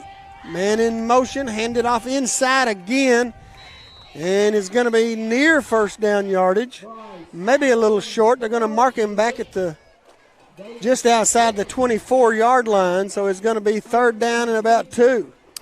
Eric Arnold says, reminds me of the Hogs. New coach, new team, another rebuilding year, and hopefully we can start getting – we got a Bobcat defender on the ground out here. He was running out into the huddle and just collapsed. I think he's got a cramp. Man, I'm going to tell you something. That is not fun. You got to deal with one of those, man. They're awful, aren't they? Oh, they're just horrible. Absolutely horrible. I think that is, well, I'm not going to say for sure. It's Red Eddington. He was running out to get in the huddle and just fell backward. Boy, those cramps, when they bite you, whew, man. It'll make a grown man cry. Shed some. Yes, it will shed some tears. I'm telling you. That is for sure, man. It's rough stuff, man. I don't envy him right now.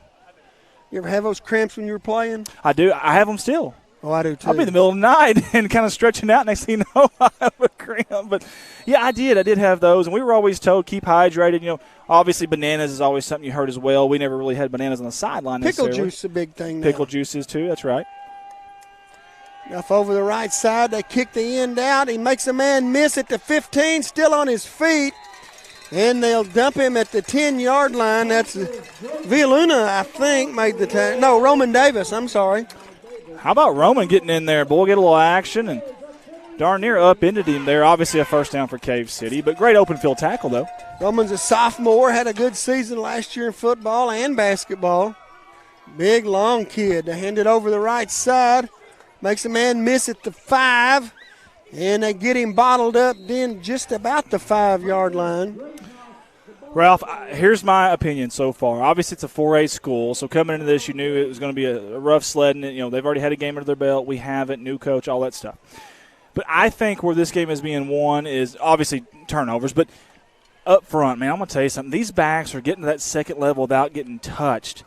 And, man, that's tough on these linebackers and these safeties and these D-backs to make those tackles. And when your safety's leading you in tackles, that's probably not a good sign. That's not a good sign.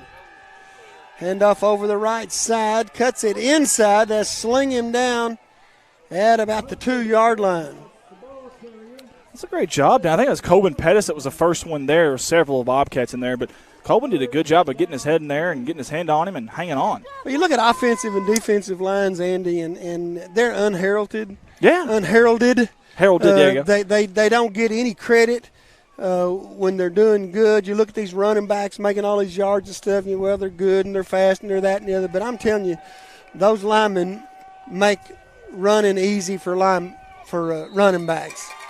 Speaking of, right Touchdown. there. Great job. Just got in. He had a slew of Bobcats in that secondary, but like you said, he got through that O-line there and hits pay dirt again for Cave City. I tell you what, I want to mention too, Coach Danny Brewstrom. What a guy, man. I talked to him this week at Cave City. Such a great dude, man. And I don't know if we can get him on camera down there or not, but such a great man. Very helpful. We talked pregame as well. Spoke very highly of Coach Treadway, who he knew very well, and also Coach Shelton as well. So that extra point is good, and Cave City leads it 39-0. Just want to give a positive vibes there to him again, because he was so nice this week. Had a lot of information I was trying to get from him, and I certainly do appreciate all his help. And you know, he's just a down to earth dude. Man, he really is. I know he's had a rough year. Or last year and the year before. I think he's 3-26 there at Cave City. He's a Newport grad, 1987, 12th season overall, 10th as a head coach, and he's at Cedar Ridge before he got here, Ralph. It's kind of a neat little tidbit too about him. Timberwolves. Before coaching, he was in a construction business with his father, specializing in power plants, particularly boiler outages. I'll be dog. That's way above me. That's above my pay grade. I promise you, man. I promise you. Big-time stuff, but such a nice guy. And I told him I'd give him a shout-out, and I'm going to do it. Very nice dude, and getting to talk to him this week and before the game, it was really nice getting to meet him. So appreciate you, Coach Danny. Here's Beller to kick it away with Cave City leading it 40-0. It's going to hit at the 30, bounce sideways and out of bounds at the 26-yard line. What about next week, Andy? I mean, so we've got Yellville Summit next week. Now, Yellville, what's so is hard. It away? It's home, but it's home? What's so hard for Coach Golden, I feel for him. As a defensive coordinator, you go from a flex bone offense, and then next week you're going to get a spread them out type of offense, and, man, they really spread you out. And they're like a Gus Malzahn. They'll spread you out to run and pass. That's so hard to defend. And then you get Salem in week 3, and they do a little bit of both. Guy under center, guy in shotgun. So you couldn't have had 3 totally different offensive schemes and formations. And that one's at Salem, right? That is at Salem, yes, sir. Yep, September 10th. It'll be almost the 20th year reunion of 9/11 next Friday, and it'll be at home against Yellville. They'll be looking for some revenge from last year. Swint to Davis. He's swarmed under in the backfield. He'll lose a yard. Folks at home, we want to know where you're tuning in from, if you don't mind. James Swinton says, let's go Cats. Brittany Tyler's on with us, Tim McMasters, Tyler Harley, several people. We appreciate you guys for tuning in. Man, we're down 40-0 here before halftime. We got a huge audience, man. I love the pride and passion of the Bobcat faithful. I really, really do.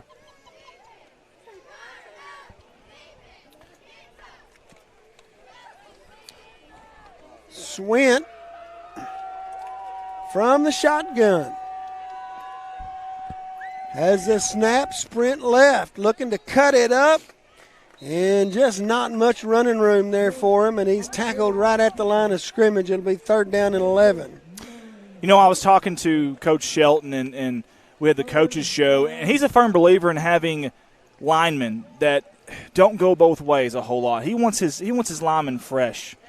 And you know what? I think down the line, game 4, game 5, I think that's going to start showing. Yeah, I agree. I really do. I kind of like that. These big boys out here, it's hot, man. It's rough, especially as the season grinds on. I think that does make a big difference. I really do. John Forrest watching from Sykeston, Missouri. Bob Smith says, I'm staying till the end. Well, we appreciate you, buddy. They hand it off inside to Davis, and he'll get a couple. And we may have an injured caveman. And the half will expire.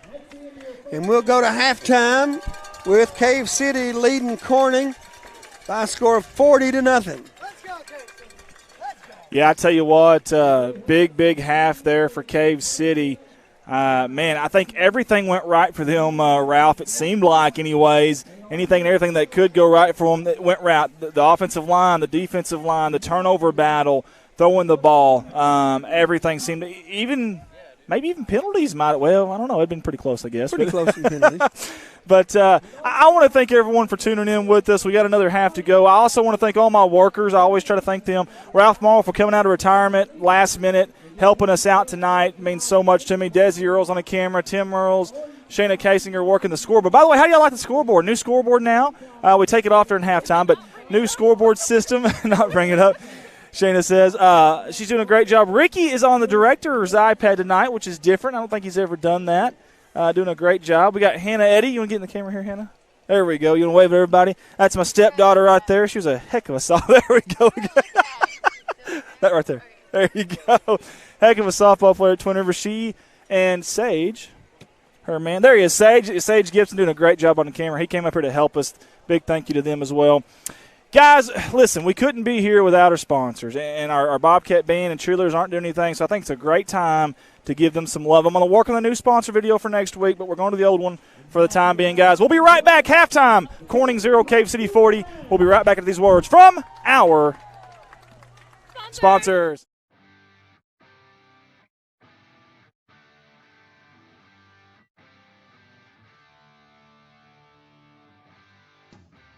Corning Sports Report would like to take this time to thank Cotter Cox Seeds out of Noble, Arkansas. Mr. Michael Smith and Cotter Cox Seed are proud supporters of Corning Bobcat Athletics and the city of Corning. Cotter Cox Seeds. A special thanks to Woolard Flying Service out of Corning, Arkansas for supporting Bobcat Athletics. Matt Woolard would like to wish the Corning Bobcats the best of luck this season and also remind them that the sky is the limit. Woolard Flying Service, 870-857-3839.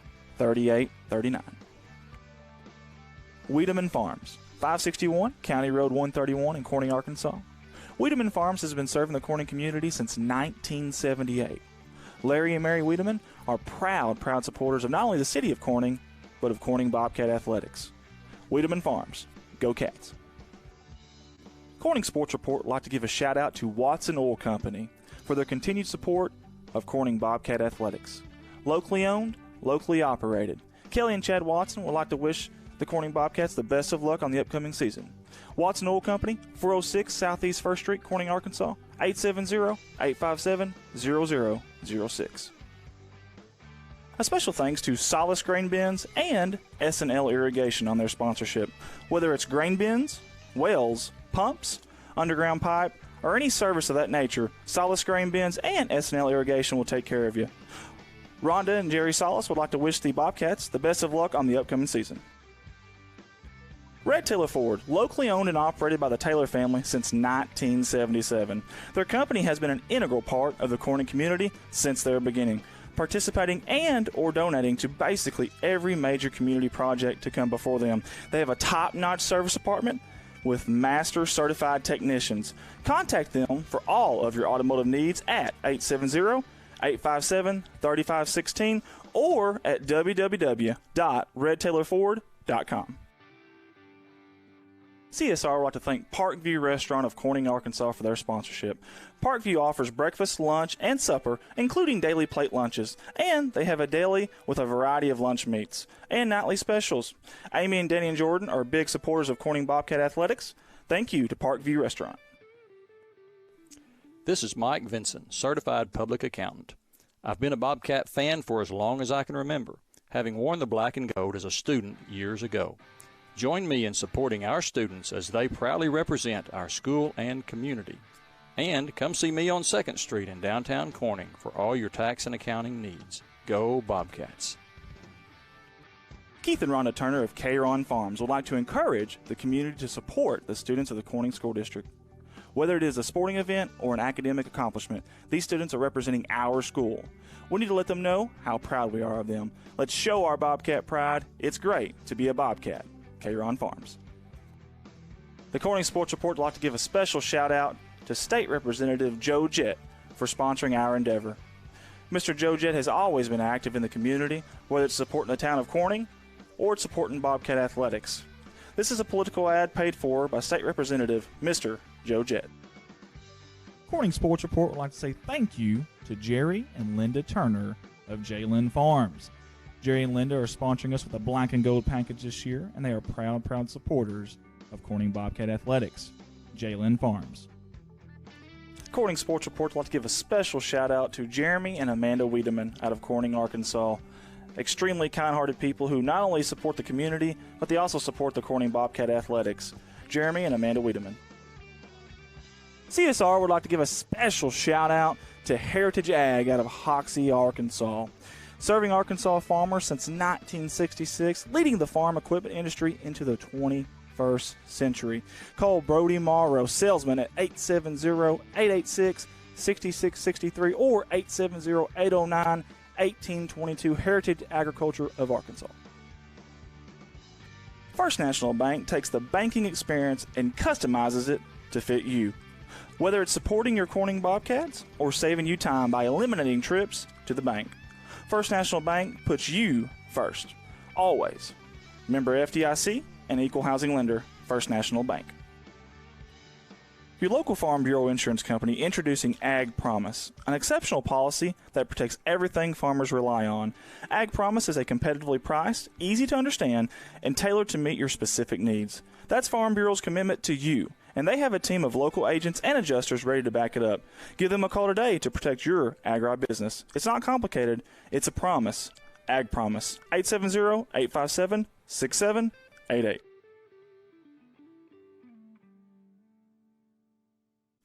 A big thanks to Goodman Drug Company out of Corning, Arkansas. Kathy Goodman and staff would like to invite you to drop by for any of your pharmaceutical needs and or Razorback and Bobcat apparel. Drop by and see them Monday through Friday, 8:30 to 5:30, and Saturday, 9 to 1, or use the convenient drive-thru. Goodman Drug Company out of Corning, Arkansas.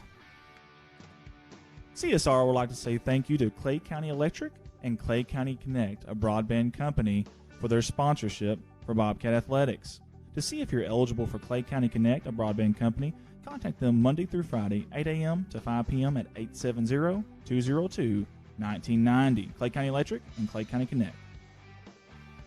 A special thanks to Civil Engineering Associates for being proud sponsors of Corning Bobcat Athletics. 2 locations, one in Jonesboro, one in Poplar Bluff. Professional engineer John Seelig of CEA would like to wish the Corning Bobcats the best of luck on the upcoming season. CSR would like to give a special thanks to B&B Well Drilling out of Peach Orchard, Arkansas for their continued support of Corning Bobcat Athletics. Brian and Lisa Bass are proud graduates of Corning High School, and they invite you to call them for any of your well drilling needs. 870-215-3808, B&B Well Drilling. The Corning Sports Report would like to give a special shout out to Boschlicker Brothers Farms for sponsoring our endeavor. The Boschlickers have always been avid Bobcats and avid supporter of all things Corning athletics. Thank you again, Boschlicker Brothers Farms. First Choice Healthcare in Corning, Arkansas, proud sponsors of Corning Bobcat Athletics, celebrating 25 years of community healthcare. At First Choice Healthcare, we practice compassionate, affordable healthcare for everyone to help improve lives and build healthier communities. First Choice Healthcare, your community, your health. Legacy Equipment. There has never been a better time to take home your compact utility tractor. With durable construction and features that easily hook up to dozens of attachments in moments. No job is too tough. Plus, with no down payment and major price cut, the savings have never been better. Models as low as $138 a month, including quick hitch and loader. Stop by any of the Legacy Equipment's 7 convenient locations to take advantage of limited time savings. See dealer for details. Offer ends October 30th, 2020. Legacy Equipment. Corning Sports Report would like to say thank you to Mike Townsend Farms, LLC, out of Corning, Arkansas. Mike Townsend hauls gravel, dirt, topsoil, grain, and heavy equipment. Mike Townsend Farms, LLC. A big thank you to Big Iron Auctions. Jason Horner with Big Iron Auctions can help you with all of your farm retirement, estate, and equipment sales. Big Iron Auctions is one of the industry's fastest growing online auction companies that have nearly 9,000 items on their September auctions alone. Big Iron Auctions. This advertising slot is in honor of Bobcat coaching legend Dutch No. Dutch No spent 7 seasons at the helm of Bobcat football. He was 55, 17-2 overall with an undefeated season in 1973 and 3 district championships, 1970, 1973, and 1975, in honor of Coach Dutch No. A big thank you to Kerry Russum Qureshi and Qureshi Law Firm and Wealth Management for their sponsorship. Lower taxes, greater wealth, lasting legacy. Qureshi Law Firm and Wealth Management. Corning Sports Report would like to give a thank you to Wendy Cole and Cole Farms. Everybody at Cole Farms wants to wish the Bobcats the best of luck on the upcoming season. Cole Farms. A big thank you to Three Little Monkeys and Here by Danielle for sponsoring the Black and Gold package this year with Bobcat Athletics. Located in downtown Corning, Arkansas on 2nd Street, right by the Hop Alley Gazebo, Three Little Monkeys and Here by Danielle. Corning Sports Report would like to take this moment to say thank you to the fine folks at Nutrient Ag Solutions. Mr. James Varvel and everyone at Nutrient Ag are proud supporters of the Bobcats and want to wish the Bobcats the best of luck on all the sporting events this year. Nutrient Ag Solutions. We'd like to take this time to say thank you to Debbie and Bud Hill of Corning, Arkansas. Debbie Rose Hill Massage and CBD Products have been a proud sponsor of Corning Athletics and the city of Corning for a very long time. Thank you, Debbie Rose Hill Massage and CBD Products. Corning Sports Report would like to give a special shout out to Zach Brown Farms for their sponsorship. Zach Brown Farms has always been active in the community of Corning and also Bobcat Athletics. Zach Brown, being a former Bobcat himself, wants to wish the Bobcats nothing but the best of luck on this season. Zach Brown Farms, on the road to success. Corning Sports Report would like to give a special thank you to Michael Barker Heating and Air out of Corning, Arkansas. Michael Barker is a proud supporter of Corning Bobcat Athletics and the city of Corning. Michael Barker Heating and Air, 870-323-0556. Corning Sports Report would like to give a special thanks to Woolard Farms. Woolard Farms is a proud sponsor of the Corning Bobcats, sponsoring the Black and Gold package for the entire year of Bobcat Athletics. Thank you to Nathan, Jennifer, Dylan, and Josie. Woolard Farms.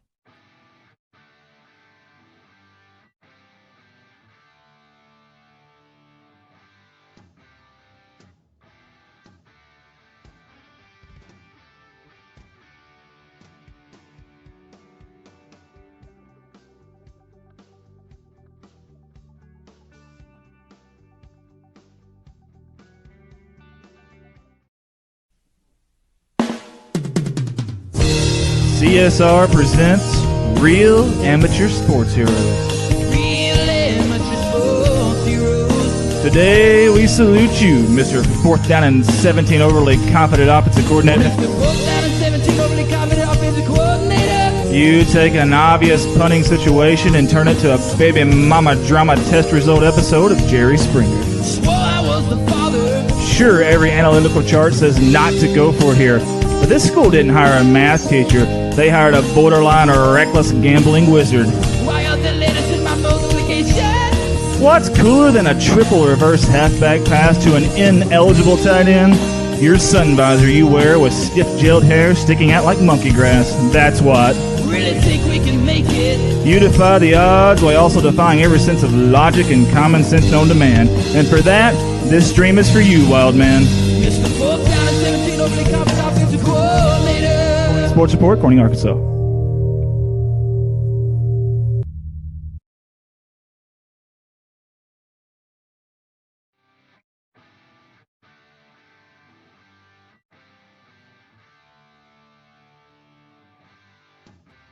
Corning Sports Report would like to take this time to thank Cotter Cox Seeds out of Noble, Arkansas.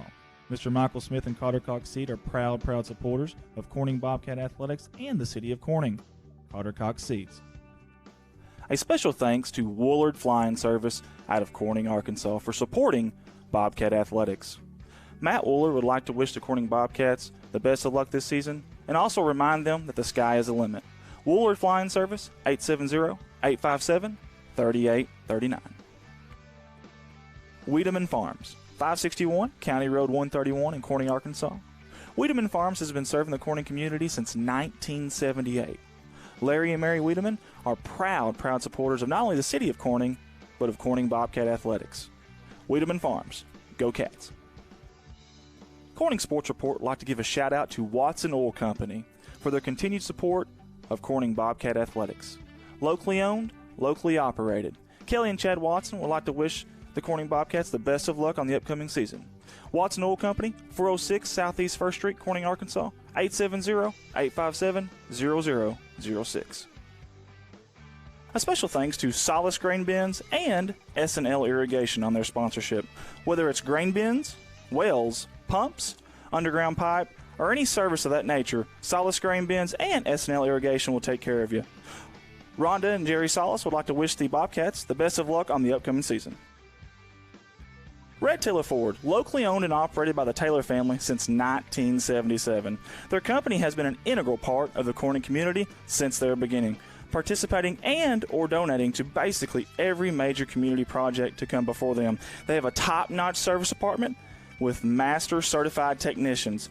Contact them for all of your automotive needs at 870-857-3516 or at www.redtaylorford.com. CSR would like to thank Parkview Restaurant of Corning, Arkansas for their sponsorship. Parkview offers breakfast, lunch, and supper, including daily plate lunches, and they have a deli with a variety of lunch meats and nightly specials. Amy and Danny and Jordan are big supporters of Corning Bobcat Athletics. Thank you to Parkview Restaurant. This is Mike Vinson, Certified Public Accountant. I've been a Bobcat fan for as long as I can remember, having worn the black and gold as a student years ago. Join me in supporting our students as they proudly represent our school and community. And come see me on 2nd Street in downtown Corning for all your tax and accounting needs. Go Bobcats. Keith and Rhonda Turner of K-Ron Farms would like to encourage the community to support the students of the Corning School District. Whether it is a sporting event or an academic accomplishment, these students are representing our school. We need to let them know how proud we are of them. Let's show our Bobcat pride. It's great to be a Bobcat. K-Ron Farms. The Corning Sports Report would like to give a special shout out to State Representative Joe Jett for sponsoring our endeavor. Mr. Joe Jett has always been active in the community, whether it's supporting the town of Corning or it's supporting Bobcat Athletics. This is a political ad paid for by State Representative Mr. Joe Jett. Corning Sports Report would like to say thank you to Jerry and Linda Turner of J-Lynn Farms. Jerry and Linda are sponsoring us with a black and gold package this year, and they are proud supporters of Corning Bobcat Athletics. J-Lynn Farms. Corning Sports Report would like to give a special shout out to Jeremy and Amanda Wiedemann out of Corning, Arkansas. Extremely kind-hearted people who not only support the community, but they also support the Corning Bobcat Athletics. Jeremy and Amanda Wiedemann. CSR would like to give a special shout out to Heritage Ag out of Hoxie, Arkansas. Serving Arkansas farmers since 1966, leading the farm equipment industry into the 21st century. Call Brody Morrow, salesman at 870-886-6663 or 870-809-1822, Heritage Agriculture of Arkansas. First National Bank takes the banking experience and customizes it to fit you. Whether it's supporting your Corning Bobcats or saving you time by eliminating trips to the bank, First National Bank puts you first, always. Member FDIC and equal housing lender, First National Bank.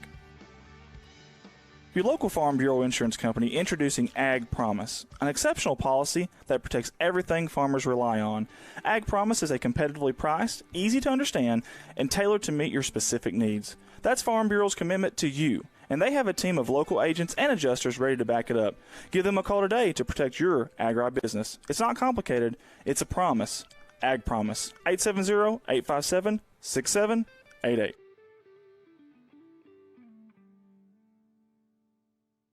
A big thanks to Goodman Drug Company out of Corning, Arkansas. Kathy Goodman and staff would like to invite you to drop by for any of your pharmaceutical needs and or Razorback and Bobcat apparel. Drop by and see them Monday through Friday, 8:30 to 5:30, and Saturday, 9 to 1. or use the convenient drive-thru. Goodman Drug Company out of Corning, Arkansas. CSR would like to say thank you to Clay County Electric and Clay County Connect, a broadband company, for their sponsorship for Bobcat Athletics. To see if you're eligible for Clay County Connect, a broadband company, contact them Monday through Friday, 8 a.m. to 5 p.m. at 870-202-1990. Clay County Electric and Clay County Connect. A special thanks to Civil Engineering Associates for being proud sponsors of Corning Bobcat Athletics. 2 locations, one in Jonesboro, one in Poplar Bluff. Professional engineer John Seelig of CEA would like to wish the Corning Bobcats the best of luck on the upcoming season. CSR would like to give a special thanks to B&B Well Drilling out of Peach Orchard, Arkansas, for their continued support of Corning Bobcat Athletics.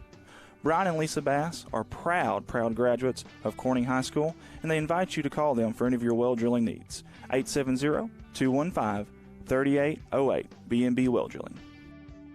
The Corning Sports Report would like to give a special shout-out to Boschlicker Brothers Farms for sponsoring our endeavor. The Boschlickers have always been avid Bobcats and avid supporter of all things Corning athletics. Thank you again, Boschlicker Brothers Farms. First Choice Healthcare in Corning, Arkansas, proud sponsors of Corning Bobcat Athletics, celebrating 25 years of community health care. At First Choice Healthcare, we practice compassionate, affordable health care for everyone to help improve lives and build healthier communities. First Choice Healthcare, your community, your health. Legacy Equipment.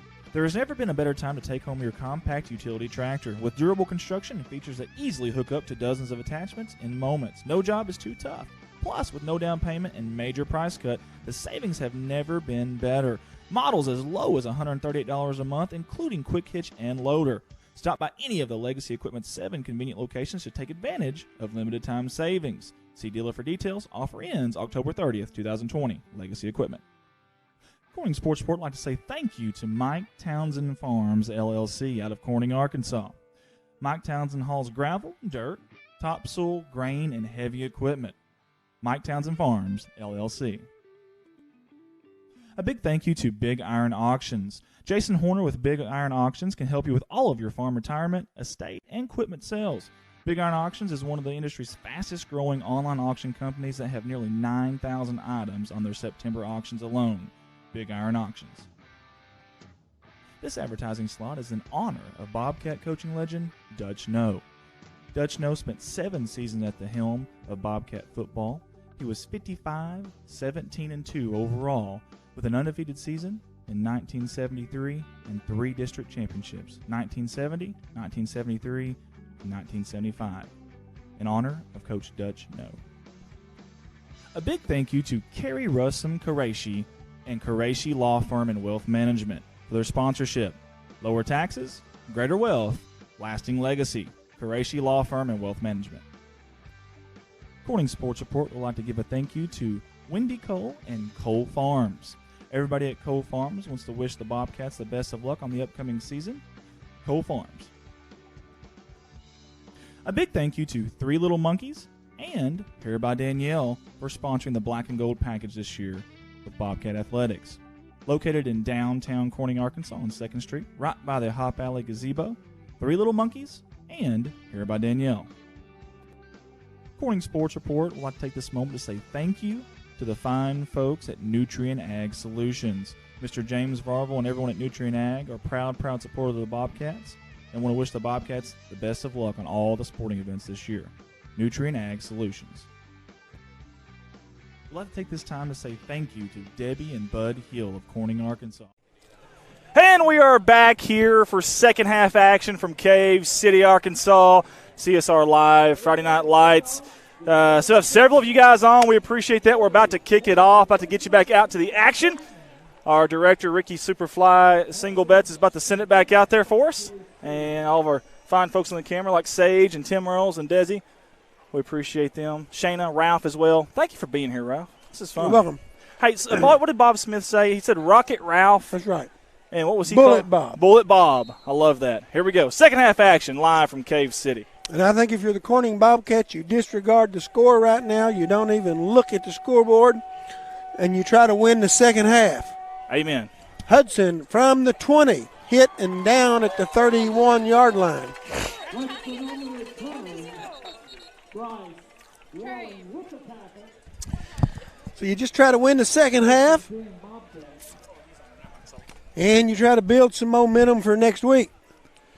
How about Coach Farrell Shelton there? We haven't spoke a whole lot about him. 32nd year overall in first at Corning, a career record of 179-49, Ralph. 179-49. Wow. That is unbelievable. We'll come back to him after this play, so we'll see if Dad can stay with him there. From the shotgun, Swint will hand it off up the middle. And I really think that's Red Eddington running the football now. Let's see if we can get a number when he hops up. It is. It is Red, yep. It is Red. Going back to Coach Farrell here for a second. Won a state championship at Kirkwood in the 16 years. Almost won a second if it wasn't for the COVID issues last year. 86 here, 1986 grad of Eureka, 1990 grad of Missouri Valley. Done a great job, man. This is awesome having him here at Corning. We're so thankful to have him here. Eddington over the left side, and he'll get another couple yards out to about the 38-yard line. And it'll be 3rd down and 3. And if I'm not mistaken, Andy will have a running clock here in the second half. I believe that is correct, Ralph. It is.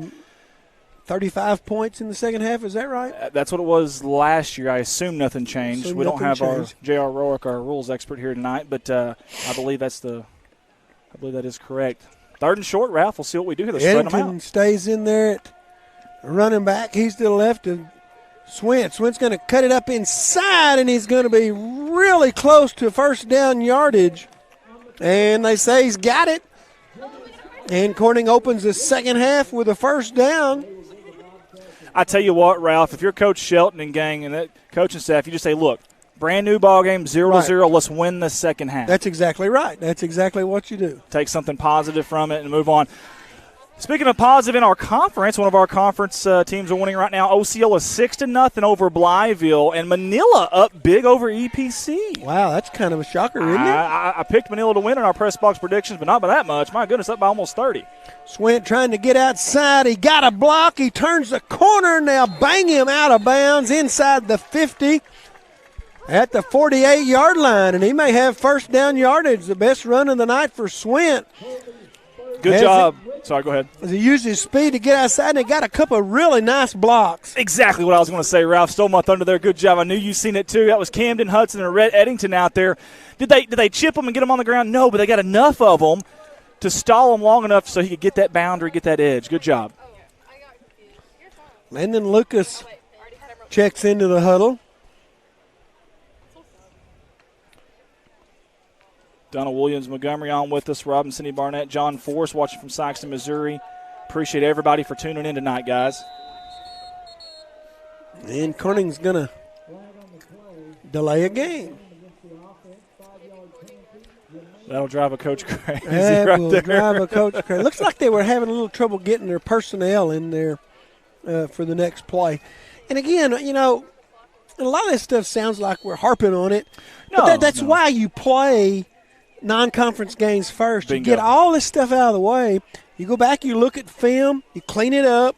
Yes, sir. You get ready for conference play. I mean, and I'm not trying to make excuses for Corning. Well, sure. But Cave City has already played a game. That's They've already huge. got that stuff done. They've already corrected that stuff. That's yeah. exactly right. Yep, absolutely. And Corning will do that this coming week. Swint cuts it up inside, keeps his feet moving. He's out near midfield. I tell you what, Swint's a good little ball player now. You know, whether it's in kind of a wildcat formation or having that quarterback rolling out, I really like him on the move using his feet. I really, really do. And he won that quarterback battle there in the offseason, earned his way there, and he's showing out tonight. They spot the ball just shy of the 50-yard line. It'll be second down and along 12. Rich Martin says, I've always wanted to be the unheralded the voice of the Bobcats. Yeah, well, I've corrected that. You got to love it. Oh, nice. Eddington bumps it outside, down inside the 40. A good run by Red Eddington. How about that? Man, I'll put my money and bet on Red. That kid can play now. He can. That was a great run. Now it's 3rd and short. From 2nd and long to 3rd and short. A lot of plays you can call when it's 3rd and a yard. Hey, Trevor Poe's a lot more happy here in the second half early on. You know, those 3rd and 13s, and then we had, a 4th and 40? Yeah, boy. Your playbook's awful thin on those plays. Pretty thin. What is not thin is the lead at at EPC. It's Manila 27, EPC 6 right now, second half. Swint's going to roll to the right. He got a good block. He cuts it upfield. He's got the first down. And, boy, he got a good block out there by Red Eddington. Landon Berry was out there. I'll tell you what I love. And the other guy out there, I think, was let me find my roster here. 64. I don't see 64 on my roster. Is that Ethan? It's Ethan Jordan. Ethan Jordan. What'd you say? The J train. Ethan Jordan, I love that kid. Boy, he's strong like bull now. Low center of gravity. Hey, there's something about that. Those pad levels. Watch the pad levels of your linemen. Get low. The lower you get, the more ground you Eddington have. up inside, and he finds running room. And I'm telling you, that offensive line now is doing a yeoman's job up front as they're making lots of room. Absolutely. Whatever was said at halftime is definitely working. Now, several other starters were out. I'll be honest there, but still, these guys are chomping. When you're down 40-0 the first game and you took a gut punch like that, it's easy to give up. That's right. And they have not. Now, a lot of those starters just came back in. We'll see if they can continue this drive here. Last year, this was a big problem for Corning at Cave City. They would get down underneath that 30-yard line, and they could not capitalize and punch it in. Let's see. Not just a Cave City. Against a lot of teams, Yes. we drive and then stall out. Absolutely. Bob Smith says, knew everything, just play football. Amen, Bob. I agree. And Eddington's going to be hit in the backfield this time and thrown for a loss back to the 29. I tell you what, they are gambling whichever way that running back is going. They're just going. Like you said earlier, misdirection right now I think would absolutely fool them. Now, they may have enough team speed to catch back up to it, but, man, they are really pinning their ears back. I mean, from ends to D-backs to linebackers, they read that first key and they're just going. They're not thinking. They're not guessing. It's instincts. Excuse me, 3rd down and 5. And they hand it off to Eddington. He's hit immediately. Big number 71, Miguel Bahina. Hey, Coach says he's quick for a defensive tackle, and I'm with him. I think Coach Denny's right.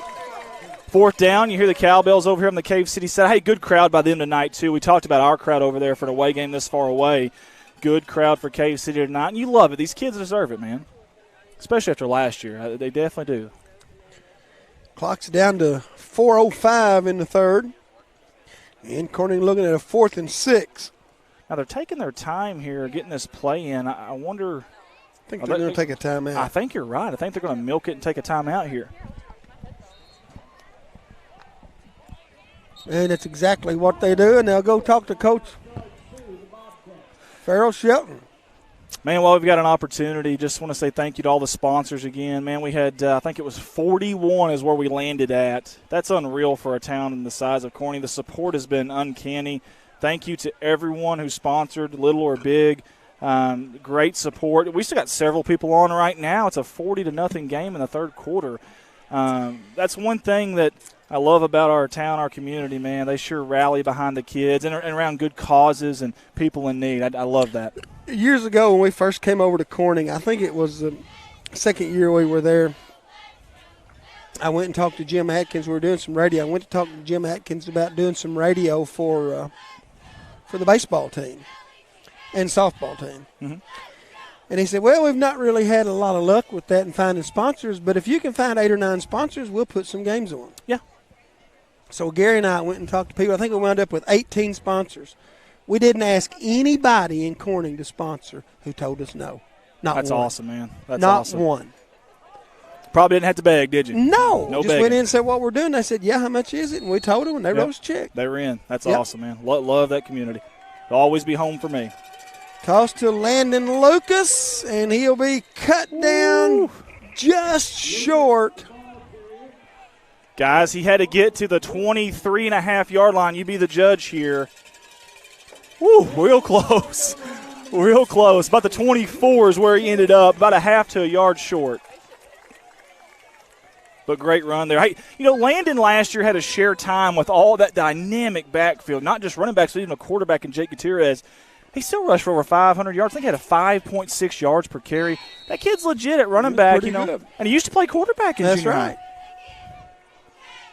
From under center, Cave City's first drive of the second half, they hand it off inside. Running room up the middle for Nathaniel Adams. Watch 23 for Cave City, guys. Watch this. Number 23 for Cave City. Look at that right there. That block. He's chopping his feet. The plays behind him already. I'm going to tell you something right there. That's impressive stuff. When I see that on film tomorrow, if I'm Coach Danny, or Monday, that's 130-pounder. Braxton Brown. Good find there, Ralph. 130 pounds. 5'8". No. 5'6". 5'6", 130. Man, you want to talk about a block now. That's big stuff right there from a kid that size. And I think you said it in the first half. You don't have to pancake them. If you just get in their way, sometimes it makes a big difference. Amen. Inside handoff this time. They've got first down yardage. And that is... How about Grady Pennington on the stop there? Adams again carrying the football for the Cavemen. Mentioned Grady Pennington's name sporadically last year, and it's good to see him back out there. I'm not sure if that's the same position there that he played last year, but obviously new coach, new scheme, new spots. It's a new year, so you learn. And he had a fumble recovery in the first half. Yeah, that's right. That's right. Very active, number 34 in white. From under center. You call this a flex bone? I call Flex it the bone. wing tee. There you go. It's the flexed wing tee. And we run it very similar, but we run it out of a pistol. That's right. There's so many formations. Now, what's the difference in a pistol and a shotgun? About 2 yards? Pistol's going to have about a 2-yard difference, and your running back's going to be behind you, not beside you or in front of you. So, in other words, in a shotgun, you have to run it back to the side of you to your hip, essentially, instead of behind your back pocket there. I got you. So that'll be the difference in your pistol and your shotgun. Maybe your handgun and your grenade launcher, whatever you want to call it. But either way, your rifle there. But, hey, whatever works. Listen, I think shotgun's a really tough thing to be consistent for a center. He's got to snap that thing 5-6 yards. That's not easy. So I kind of like that pistol. If you're not going to go under center, I'm kind of old school. I like the under center. But if you're not going to do that, I kind of like the pistol better. Here's a flag. And you probably don't remember this because you're not old enough, but I do. I can remember when you first seen somebody get in a shotgun and you didn't even know what it was. Nobody done it. What is that movie? It's a basketball movie. It has Will Ferrell, and they throw an alley-oop, and no one knew what to call it. It was back in the day, so he called a travel. What's it called? Semi-pro. Semi-pro. Yeah, nobody ran in the shotgun ever. Yeah, what is this? Everybody was under center, and now everybody runs from the shotgun. Everyone's thinking, is that legal? Can they do that? Interesting stuff, though. That wasn't in my day. Obviously, they'd already been in the shotgun. But football's on the ground. Ralph, I think we got it. I think Corning's got it, and that is number 2.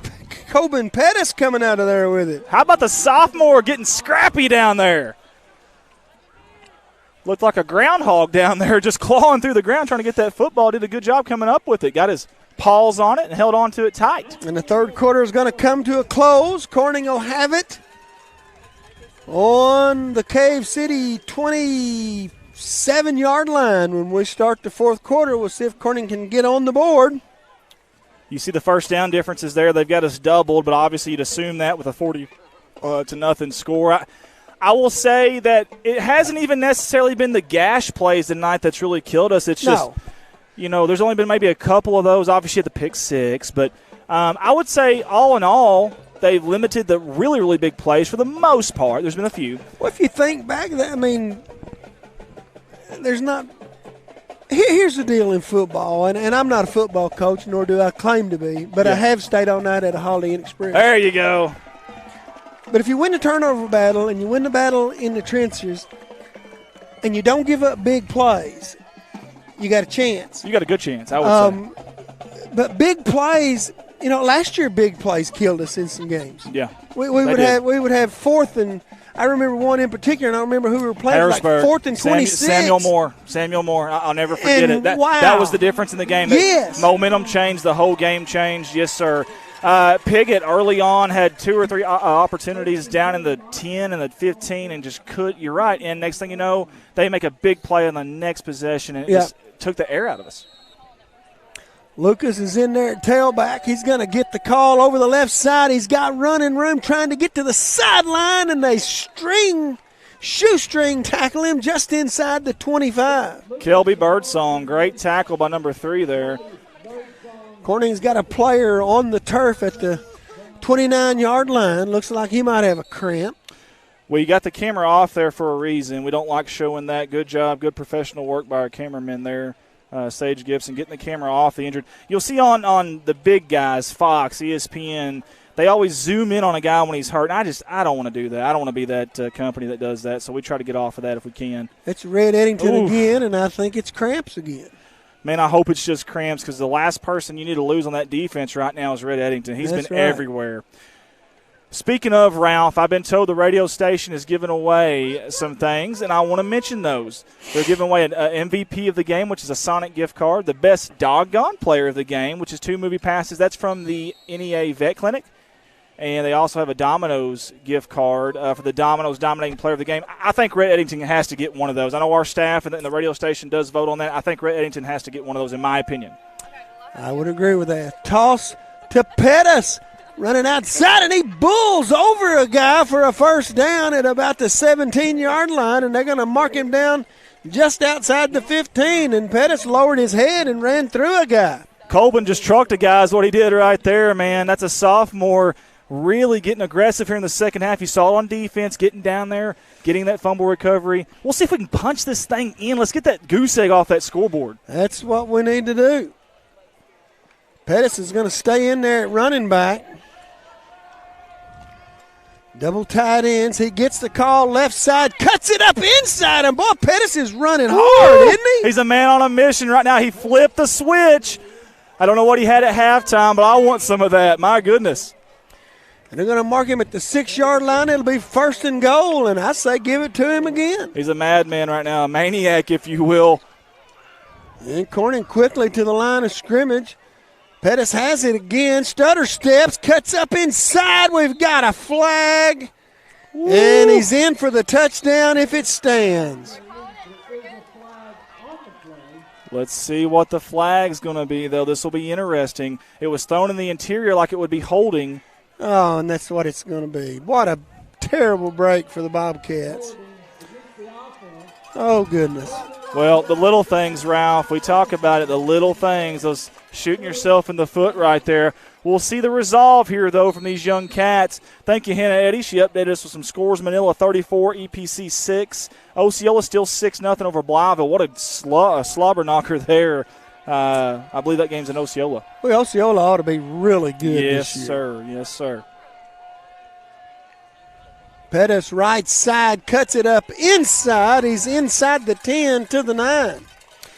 And I've not researched this, but I was told that that Osceola got 2 D1 players transfer in. Yes, sir, from Gosling. I'll tell you what, they didn't need any help as it was. They were already pretty good, and you get something like that. Not just guys that come in that could give you depth, but these are guys that are like stars, man. That's tough. And I tell you what, right now being tough also is this Bobcat, these young Bobcats trying to earn their stripes. Look at those helmets, Ralph. You don't see logos on those helmets.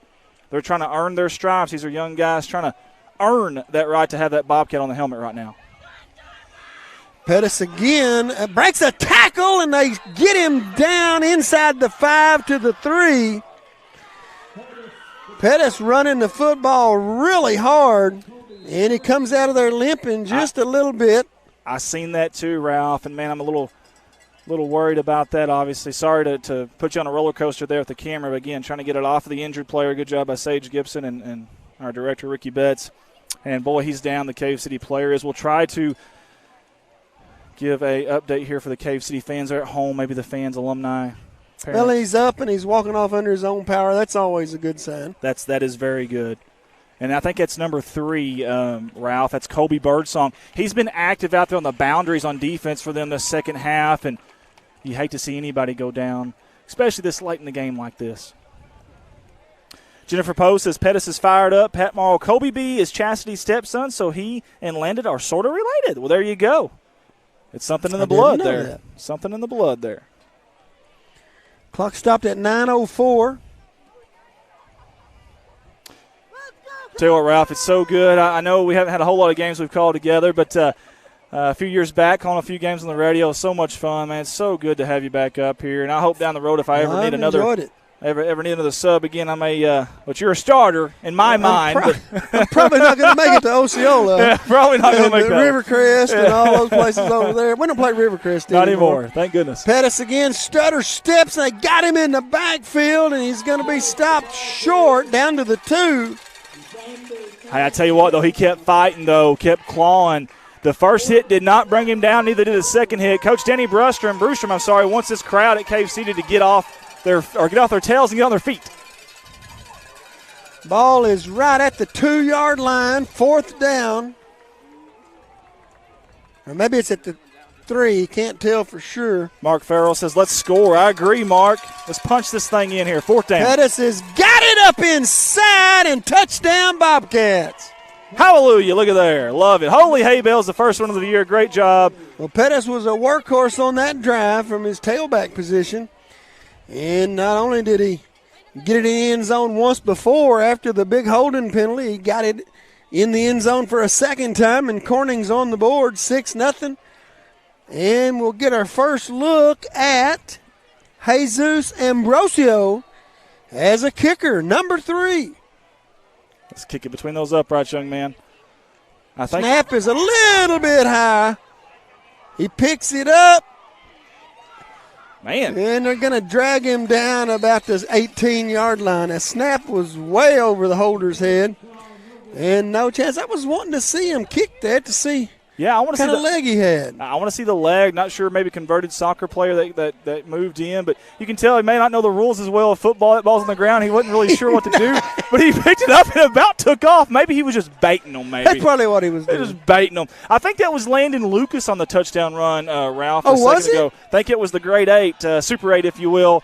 Landon Lucas. But either way, hey, we're on the board now, and I'm happy. Diane Taylor says, Andy, it was rookie Steve O'Neal of the New York Jets against the Denver Broncos on September 21st, 1969 that punted the longest yardage.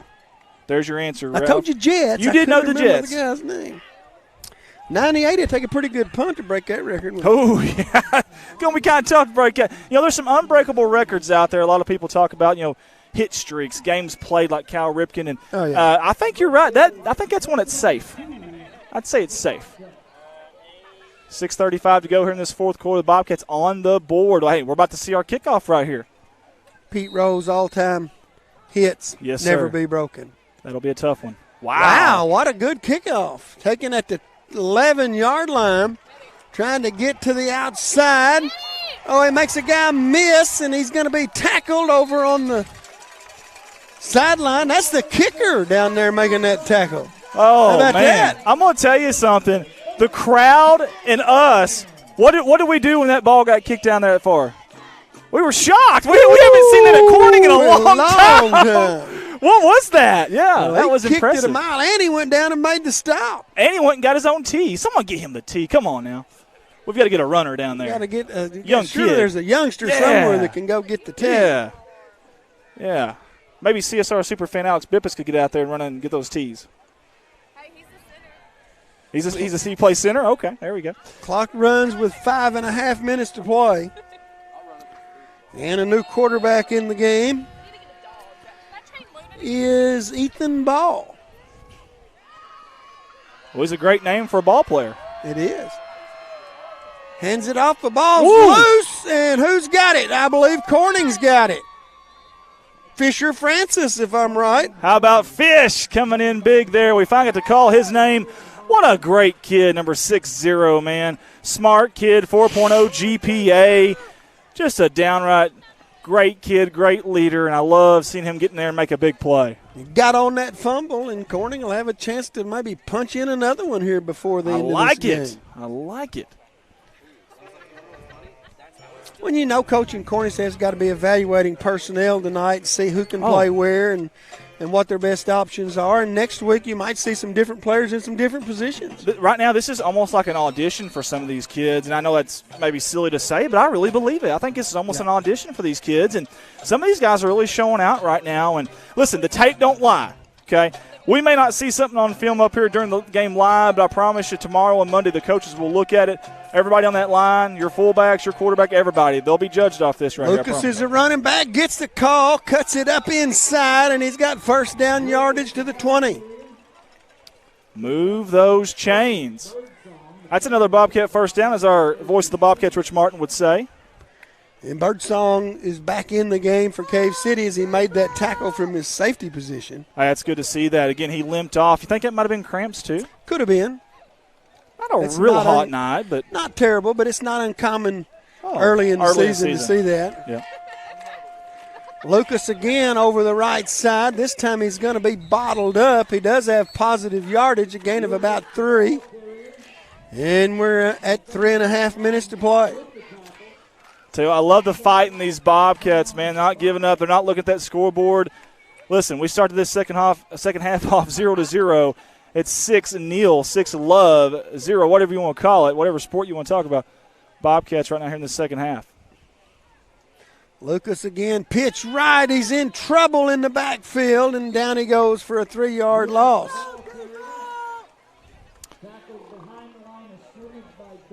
And it'll be 3rd down and 10. Eric says, are our starters in as well? I've seen a few of them, and I've seen a few guys that weren't starters. I think, like Ralph mentioned, this is kind of one of those things where it's kind of an audition type of deal. All of them have the Bobcat off the helmet. I'm sure that was something that was talked about at halftime, and I kind of like that symbolism there from Coach Farrell Shelton or whoever decided to do that. It's not uncommon to see that. You see it in a lot of places where you have to earn that. That's say, a character builder for the kids. It is. They say earn that stripe. You know, even at Arkansas, to get that stripe on the top of the helmet, you know, you got to earn that right. So I like this by the coaching staff here at Corning by doing that. Red Eddington's back out there on a 4th and 7. Play clock's at 15. Still want to thank all of our workers tonight. Tim Earls on the camera down. He's been on the sideline all night. I don't think he's sat down all night long. He's been standing and moving and swatting flies and mosquitoes or whatever else is over there. Swint's going to pass it out into the flat. It's complete to Camden Hudson. He makes a man miss, and he's down to the 1-yard line. What a run after the catch. Awesome stuff here. Got some good blocks out in front of him. So that's some really good camera work there and really good footwork by Camden Hudson. You got it all the way down to the 1-yard line. Let's punch this thing in with 1:35 to go, Ralph. I would guess Lucas is going to touch a football here. And he does, and he is into the end zone for the touchdown. The second touchdown of the night for Landon Lucas. He has both scores for Corning, and if I remember correctly, he's got 2 tonight. He had 2 last year. So he's got the same amount of touchdowns in the first game as he had all of last year. Hey, that's a good start, right? Good start to the year. I'll tell you what, he got into the season pretty late and didn't have a touchdown, and you thought, man, there's no way this kid's getting like 5 yards a carry, but finally got it. I remember the one in the playoffs. Oh, remember yes. that? Wow. Yes, sir. Good snap. And wow, he kicked out a mile, missed it left as he hooked it just outside the upright. But I see some potential there. Oh, my goodness. That was a bullet shot out of a cannon. You know, it's like a long strike in baseball. Maybe it doesn't mean anything, but still impressive to watch. It's impressive to watch.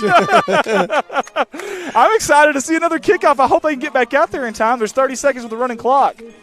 I want to see one more kickoff. I would say the game is over, and Cave City is going to win it by a final of 40-12. Eric Arnold said was wondering where them logos were at. I would say that was a great, in my mind, coaching move there from the coaching staff of the Corning Bobcats. Hey, kudos to Cave City. They bounced back after a tough loss last week at home. They defended their home field, did a great job. Hey, we want to say thank you to everyone here at Cave City as well, the staff here. There was a nice lady in the concession stand. What was her name? Miss St. Paul? Carolyn, maybe? I can't remember. So nice to us. Thank you. Thank you to Coach Danny Brewstrom as well. The IT guy, Clint, thank you so much. Hey, we don't talk about officials much, but I think that was a fairly well-called game. I agree. Yep, I agree. Here's what I look at when I look at officials. Do you remember them being out there? Yeah, I don't. I really don't. If you don't remember them being out there, they done a good job. They did a good job. Listen, I know the score wasn't what we wanted to see tonight, but listen, the new era of Corning Bobcat football has begun, and I promise you they'll come back next week. I promise you a lot more prepared. They'll have some game film now, the do's, the don'ts, and if I know anything about Coach Shelton, he is very detailed. Yes. Talking to him, he was so detailed. He'll eat that tape up, man, I promise you. It's not one of those where he's going to burn it. No, he's going to eat it up, man, and he's going to dissect it. And I tell you what, we're going to work on some things. I think, my opinion, you'll see a totally different team next week. That's exactly what I was going to say. You'll see a totally different team next week as we take on Yellville Summit. And, I look for them to have a good week of practice this week, and it'll be a different story next Friday night. I totally agree. Now, listen, guys, obviously everyone at home is listening on More Music 93.5 FM. We've got to do these giveaways. Who do we feel like? I feel like, personally, Rhett Eddington needs to be on there somewhere. I agree. Now, we've got some other names here that the staff has went over with. And here's the names that we've got, Ralph, and you tell me what you think. We've got Rhett Eddington, we've got Camden Hudson, and we've got Parker Davis. What do you think? I can go with those three. Those three sound good to you? Absolutely. Well, guys, listen. Here's what you're going to get here from More Music 93.5 FM, KBKG. It's going to be Camden Hudson getting the Sonic gift card. It is going to be Parker Davis getting the 2 movie passes to the Paragould Cinema, and it is going to be Rhett Eddington getting the Domino's. Oh, that sounds so good. Domino's gift certificate. Rhett, listen, if you need anybody to help you eat that Domino's, call me. Yes. Message me. I will gladly do that. I believe you can get those at the radio station, or we can get them to you. Matter of fact, I'll find a way. I'll find a way to get them if we possibly can.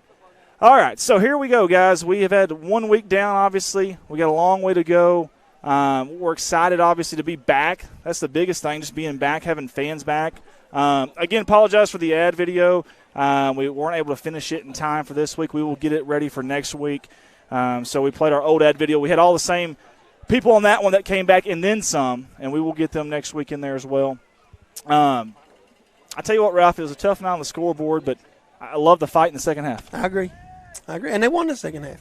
There you go. Now, they're playing against some of Cave City's reserves, and that's fine and well, but when you're down 40-0, if you don't have any resolve, you can lay down and not do anything. And they didn't do that. They fought all the way to the end, even though the score wasn't what they wanted it to be. So I'm proud of the Bobcats, and again, I'll say it, I think you'll see a different football team next week. I totally agree. I couldn't agree more. And I listen, Yellville, they're going to come in hungry next week. They remember last year we went to their place and I won't say embarrassed them, but put a pretty good beat on them. Kind of did, yeah. Yeah, so they're going to remember that, I promise you. That's not something they're just going to forget. So they'll be ready to play. I believe they played tonight, too. I think they did have a game tonight, did Yellville. So I know coaches will get to looking at the tape on that. They've already had some tape, I believe, on them. So they're already looking at that. We'll be ready for next week. And we'll be ready for next week. I think we'll have a little bit more depth crew, a little more deeper crew. We were kind of short tonight. We have a brand new scoreboard operator there. We got a new director there, and we got a new cameraman up there. Y'all wave at the – can I get them to wave there? There we go. Can y'all see them? There we go. Now we got it. There we go. All three of them were in new positions tonight. All three of them. And I think they did pretty good, personally. Ralph was just okay, but, I mean, it's Ralph. So just do the best I can. Hey, I appreciate it. No, Thanks seriously. for having me. No, thank you for coming, man. I enjoyed it. It was last minute, and you've never told me no. So, I mean, I came to you. And well, I was planning on being here anyway since it's so good. close to where we live now. Like I said, it just takes me 30 minutes to get here. Yeah. So I was planning on being here anyway, and I was excited about getting the call to come help. I enjoyed it. Awesome. Well, I did too. Obviously, don't enjoy the scoreboard, but listen, it's a long season. They're going to learn from this. We'll be back live next Friday for you guys as we bring the Corning Bobcats at home. Hey, I want to see a big – hey, by the way, before we leave, I want to see a big crowd, guys. There's no excuse to not be there Friday night. Let's get a big crowd out there. Let's fill those stands up. Be vocal. Yes. Wave loud. the towels. Wave the Corning Crunch Time cloths. Hey, by the way, you can get those at Debbie Rose Massage in downtown Corning. Do what? Was it inspired by Adam's helicopter and shirt whip? Probably so. Yeah, probably so. If anyone remembers that, I hope you don't, because that was an awful image to remember. But Adam went shirtless last year and in the scissor lift and was, good times. But anyway, so you can get Moving right along. Moving right along. You can get those at Debbie Rose Massage or Friday at the game that we'll be there. So I assume you'll be watching. I'll be watching. We'll be watching. Good. I might be there. You can't tell where I might show up. I know. Hey, you're retired now. You can kind of do what you want to do, can't you? That's right. Well, I like it. You still have the black and gold on. Hey, for Ralph Morrow, for Desi Earls, Tim Earls, Sage Gibson, Hannah Eddy, Shayna Joe Kasinger, Ricky Singlebets, I'm Andy Earls. For everyone at CSR, God bless you. Thank you for tuning in. Good night. As always,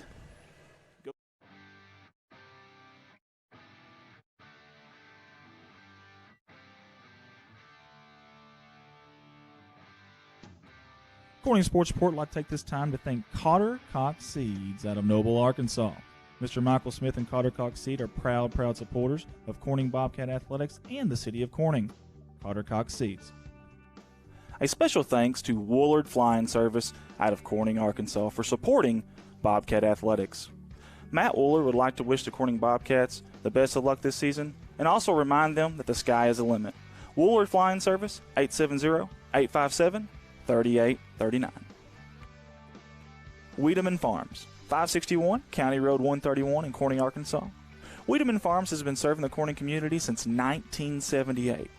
Larry and Mary Wiedemann are proud supporters of not only the city of Corning, but of Corning Bobcat Athletics. Wiedemann Farms, go Cats. Corning Sports Report would like to give a shout out to Watson Oil Company for their continued support of Corning Bobcat Athletics. Locally owned, locally operated. Kelly and Chad Watson would like to wish the Corning Bobcats the best of luck on the upcoming season. Watson Oil Company, 406 Southeast 1st Street, Corning, Arkansas, 870-857-0006. A special thanks to Solace Grain Bins and S&L Irrigation on their sponsorship. Whether it's grain bins, wells, pumps, underground pipe, or any